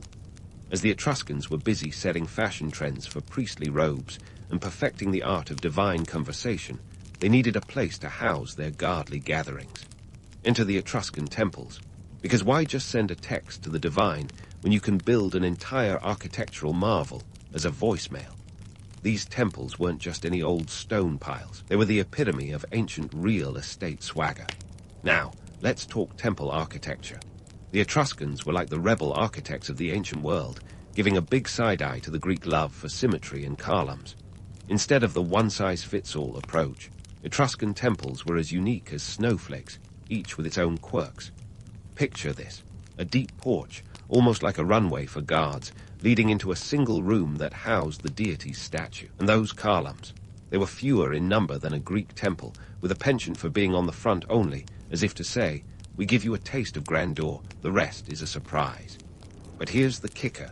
These temples were often made of wood and mud brick, materials that were about as durable as a sandcastle at high tide. This choice made them less of a permanent fixture and more of a statement piece for the here and now. It was almost as if the Etruscans were saying, sure, it might not last forever, but neither does the latest fashion trend. And yet, what these temples lacked in longevity, they made up for in color. Forget the monochrome marble. Etruscan temples were a riot of hues, like a godly rave in full swing. Building these divine domiciles didn't come cheap. It was a bit like maintaining a fleet of luxury yachts, glamorous but financially demanding. So how did they foot the bill? Welcome to the ancient economy, where temple funding was as creative as a modern startup's fundraising campaign. The Etruscans were early adopters of what we might call the Kickstarter approach to temple building. Wealthy patrons, ever eager to curry favor with both gods and their fellow mortals, would fund these religious projects. It was a win-win. The gods got a snazzy new pad, and the patrons got their names etched into eternity, or at least until the next renovation. But it wasn't just about the glory of having your name on a temple plaque. Investing in temples was like putting your money into the stock market of divine favor. A well-funded temple ensured the gods were happy, and a happy god was less likely to smite your crops or sink your ships. It was the ancient equivalent of a good insurance policy, offering protection against the whims of fate. Of course, running these temples required more than just a hefty bank account. Enter the priests, who were less about chanting in dark corners and more about balancing the books. These clerics were the CEOs of their day, managing temple affairs with the acumen of a seasoned Wall Street broker. They were responsible for everything from overseeing sacrifices to organizing religious festivals, which were as crucial to Etruscan life as pumpkin spice lattes are to autumn.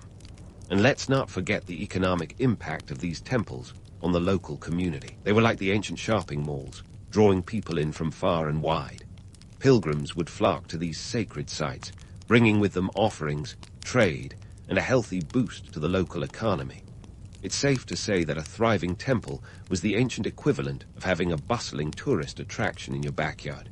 But what about the priests themselves? These guys were a far cry from the hermit-like monks you might imagine. They were more like the power brokers of the ancient world, wielding influence that extended beyond the temple walls. In fact, being a priest was a fast track to political clout. With a foot in both the divine and earthly realms, they were the ultimate multitaskers, juggling the demands of the gods with the ambitions of the state. And just like any good CEO, these priests knew the value of diversification. Temple lands were not just places of worship. They were economic powerhouses, producing goods and generating revenue. From agriculture to crafts, the temple estates were like mini-empires, contributing to the wealth of the ruling elite. It was a delicate balance of faith and finance, with the priests walking the fine line between serving the gods and serving the bottom line. So, while the Etruscan temples might have been built on wood and mud brick, the foundation they laid was of a different kind, one of economic and social influence that shaped the course of history. As we peel back the layers of these ancient edifices, it's clear that they were more than just places of worship. They were the heartbeats of Etruscan society, pulsing with the rhythm of faith, power, and prosperity. And as we continue to explore their world, we find that the story of the Etruscan temples is a tale of divine ambition and earthly enterprise, with echoes that still resound in the corridors of history. As the dust settles on our tour of Etruscan temples, let's slide right into the arena of public merrymaking and divine drama, the festival calendar. Picture this, An ancient yearbook filled not just with divination and politics, but with a series of celebrations that blurred the line between religious duty and a much-needed break from the daily grind. Now, the Etruscans weren't just about Sama rituals and priestly pomp. They knew how to throw a festival that could rival any modern-day extravaganza, complete with sacrifices and sporting events that would put even the wildest Super Bowl tailgate to shame. And here's the kicker. These festivals weren't just about pleasing the gods. They were a shrewd blend of religious reverence and social strategy, designed to reinforce the social hierarchy while providing everyone from peasants to princes with a reason to let loose. Let's start with the Etruscan concept of *lectistonium*, a type of banquet where the gods were the guests of honor. Picture an ancient potluck where everyone brought a dish, and the gods were given the best seat at the table, literally. These feasts were a public affair, with food and wine flowing as freely as the gossip. Think of it as a community picnic, except instead of checking Instagram, people were checking in with Tinia and Uni. The calendar was dotted with these divine parties, each one coinciding with important agricultural cycles. It was a strategic schedule that ensured the gods' favor for the planting season or the harvest. The timing was no accident.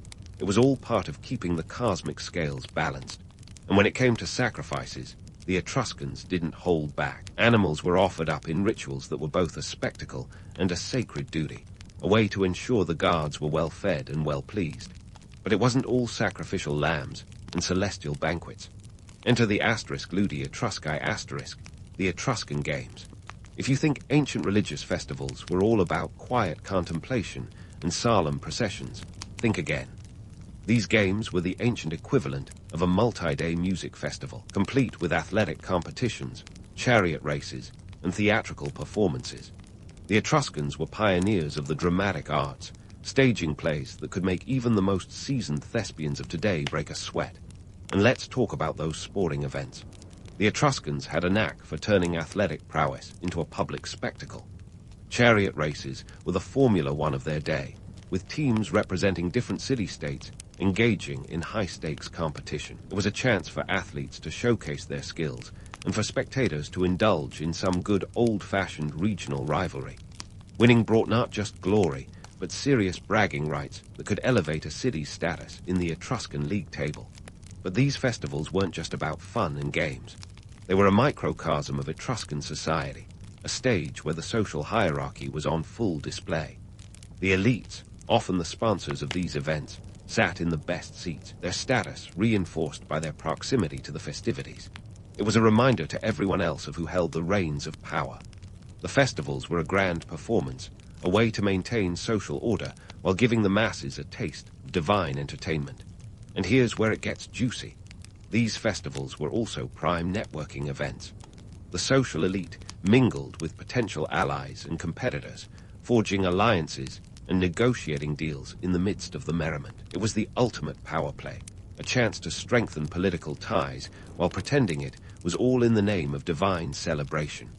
The gods might have been the official guests of honor, but the real action was happening in the whispering corners of the amphitheaters and banqueting halls. Economically, these festivals were a boon for local communities. Pilgrims and spectators brought trade and commerce, turning host cities into bustling hubs of activity. Vendors sold everything from food to souvenirs, capitalizing on the influx of visitors eager to participate in the festivities. The economic ripple effects were felt long after the last chariot crossed the finish line, as the profits from these events helped fund future celebrations and city improvements. But let's not romanticize too much. While the festivals brought joy and community spirit, they also reinforced the stark social divides of Etruscan society. The elites used these events to solidify their power, ensuring that the status quo remained firmly in place. The gods might have been the official focus, but the real game was political, with every sacrifice and sporting event serving as a reminder of who called the shots. As you can see, the Etruscan festival calendar was much more than a series of religious obligations. It was a carefully orchestrated tapestry of faith, power, and community, where the sacred and the secular danced together in a not-so-delicate waltz.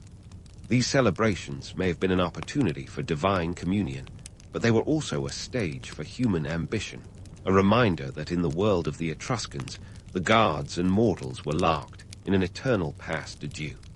As we wrap up this leg of our journey through the Etruscan world, it's clear that their festivals were more than just ancient parties. They were a dynamic blend of religious fervor and social strategy, offering a window into a society that was as complex as it was captivating. And as we look forward to exploring more of their world, we're reminded that history, much like a good festival, is best enjoyed with a touch of reverence and a generous dash of revelry. As the Etruscans wrapped up their latest festival, still nursing the hangover from divine revelries and chariot races, they turned their gaze toward the great equalizer, death. And let me tell you, the Etruscans approached the afterlife with the same gusto they applied to living, which is to say, they went all out. In Etruscan society, dying wasn't the end. It was just another excuse to throw a party, albeit one you attended in spirit. Let's dive into their afterlife beliefs, which were as intricate as a Byzantine mosaic, but with more tombs and less existential dread. The Etruscans viewed death not as a summer farewell, but as a transition to a world that offered eternal feasting and lounging. It's like they saw the afterlife as one long, lavish banquet, where the wine never stopped flowing and the bread never went stale. And they took their preparations seriously, to the point where their tombs were less like final resting places and more like upscale condos equipped for eternity. Speaking of tombs, these weren't your run-of-the-mill burial mounds. The Etruscans constructed necropolises, cities of the dead, that would make a Hollywood-set designer weep with envy. Take the Banditaxia necropolis in Servidary, for instance. Spanning over 400 hectares, it's an architectural masterpiece dating back to the 9th century BCE. The tombs here weren't just holes in the ground. They were elaborate structures with streets, round tombs resembling houses, and even beds carved from stone. It was as if the Etruscans were saying, why let a little thing like death cramp your style?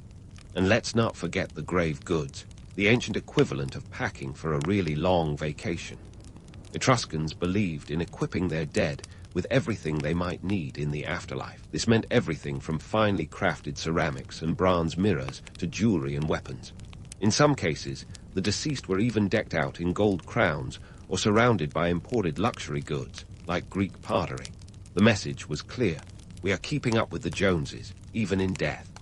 Economically, this obsession with afterlife bling was no small matter. A lavish tomb wasn't just a final resting place.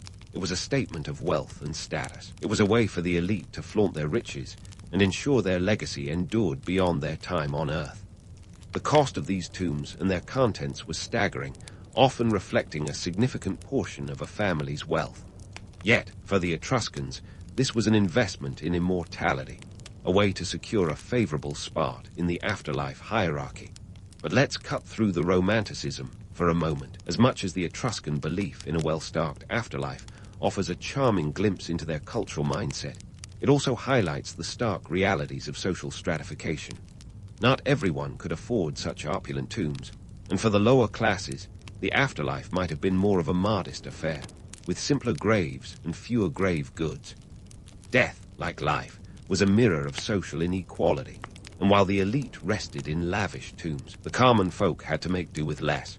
Yet, there's a certain audacity in the Etruscan approach to death that's hard to resist. They didn't just accept mortality. They embraced it with a flair for the dramatic that would make even the most seasoned theater director take notes. Their tombs were a testament to their belief in continuity between this world and the next, a conviction that life, in all its complexity, carried on in some form. The Etruscan art in these tombs also reveals much about their afterlife expectations. Murals painted on tomb walls depict scenes of banquets, dances, and games, offering a vivid portrayal of what they hoped awaited them. These images weren't just decorative. They were a roadmap for the soul's journey, a reassurance that the pleasures of life would continue beyond the grave. Whether it was a dance with a loved one or a feast with the gods, the Etruscans envisioned an afterlife that was as full of joy and social interaction as the life they left behind. But all this begs the question, why the grand theatrics? The Etruscans might have been hedging their bets on immortality, but there was more at play. Their elaborate burial customs were also about maintaining social order and ensuring familial prestige. By constructing monumental tombs and filling them with treasures, They were reinforcing the social hierarchy, reminding the living of the family's status and influence, even in death. The economy of death, as it turns out, was a thriving industry. Skilled artisans crafted the intricate burial goods, while architects and laborers built the tombs. This industry generated considerable wealth and provided employment, ensuring that death, in a roundabout way, contributed to the Etruscan economy. It was a cycle of life and death that kept the wheels of society turning, with the afterlife acting as both a spiritual goal and an economic driver. And let's not overlook the role of religion in this grand narrative. The Etruscan priests, those savvy intermediaries between the divine and the mortal, played a crucial part in these burial rites. They performed ceremonies that were as much about placating the gods as they were about ensuring the deceased's smooth passage to the afterlife. Their influence extended beyond the temples and into the tombs, where they guided the rituals that accompanied a person's final journey.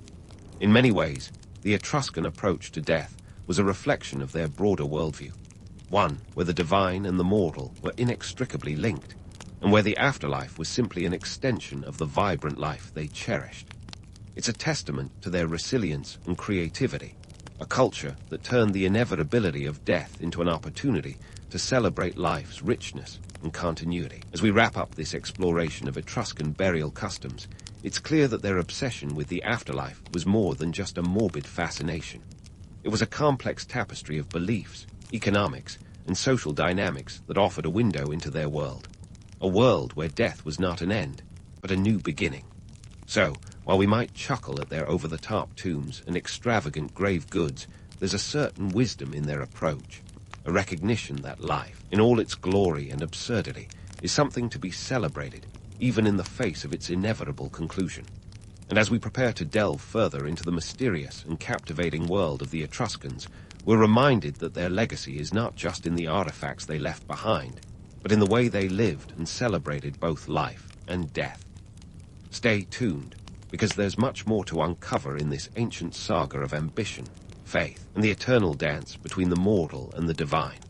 But as we dig deeper into the Etruscan legacy, it's time to swap our metaphorical shovels for a pair of binoculars and zoom in on their influence on the Romans, those historical magpies who snagged a bit of this and a pinch of that from every culture they met.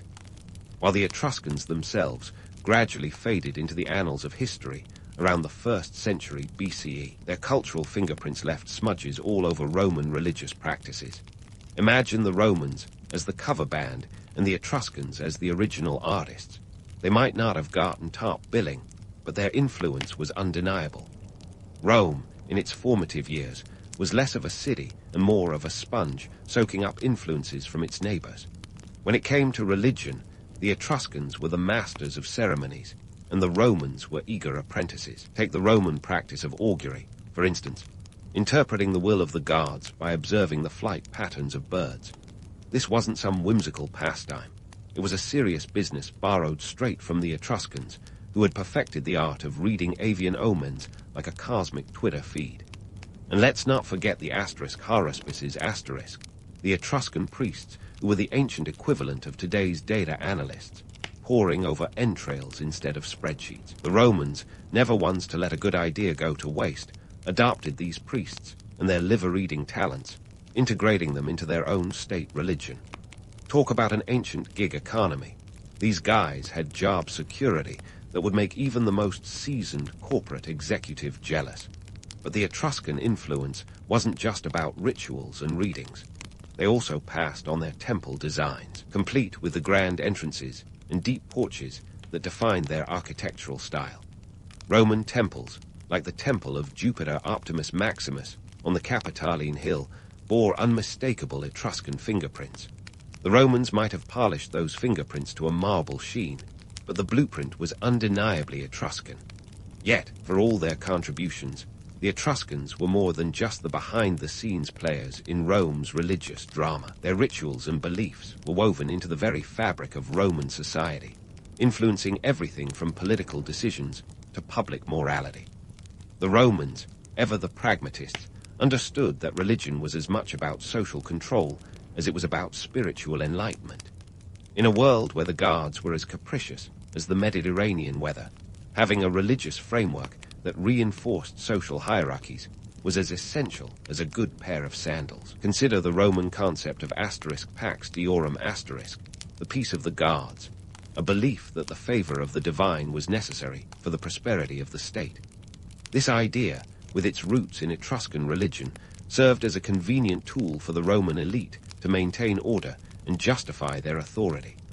If the gods were happy, the crops would be bountiful, the wars would be won, and the politicians could sleep soundly in their togas of power. But let's call it what it is, a sophisticated game of cosmic politics. The priesthoods, many of which the Romans inherited from the Etruscans, were less about spiritual enlightenment and more about earthly influence. These religious roles were often filled by members of the elite, cementing their grip on power and ensuring that the divine and the political were as inseparable as spaghetti and meatballs. This intertwining of religion and politics wasn't just a Roman affair. It was a hallmark of the ancient world, a reminder that the gods, for all their supposed omnipotence, were often pawns in a very human game of chess. The Etruscans might have disappeared from the historical stage, but their legacy lived on in the Roman Empire, which in turn laid the foundations for Western civilization. It's like a historical relay race, with each culture passing the baton of influence to the next runner in the race of time. And as the Romans expanded their empire, they took these Etruscan-influenced religious practices with them, scattering them across Europe like breadcrumbs in a cosmic forest. The result? A smorgasbord of cultural exchanges that would eventually contribute to the formation of European religious traditions. The Roman penchant for adopting and adapting means that even today, traces of Etruscan influence can be found in the rituals and myths that permeate Western culture. As we wrap up this historical deep dive, it's clear that the Etruscans were much more than a quirky footnote in the annals of history. They were trailblazers, bridging the gap between the ancient and the classical worlds, their influence echoing through the corridors of time. Their legacy is a testament to the power of cultural exchange, one that reminds us that even the most enigmatic societies can leave a lasting imprint on history. In the end, the Etruscan story is more than just a tale of gods and rituals. It's a reflection of human ingenuity and resilience. They remind us that history is often written not by the conquerors, but by those who inspire them. So, the next time you see a bird soaring through the sky, take a moment to ponder the Etruscans, those ancient diviners who could read the future in a feathered flight, and whose spirit continues to flutter through the pages of history.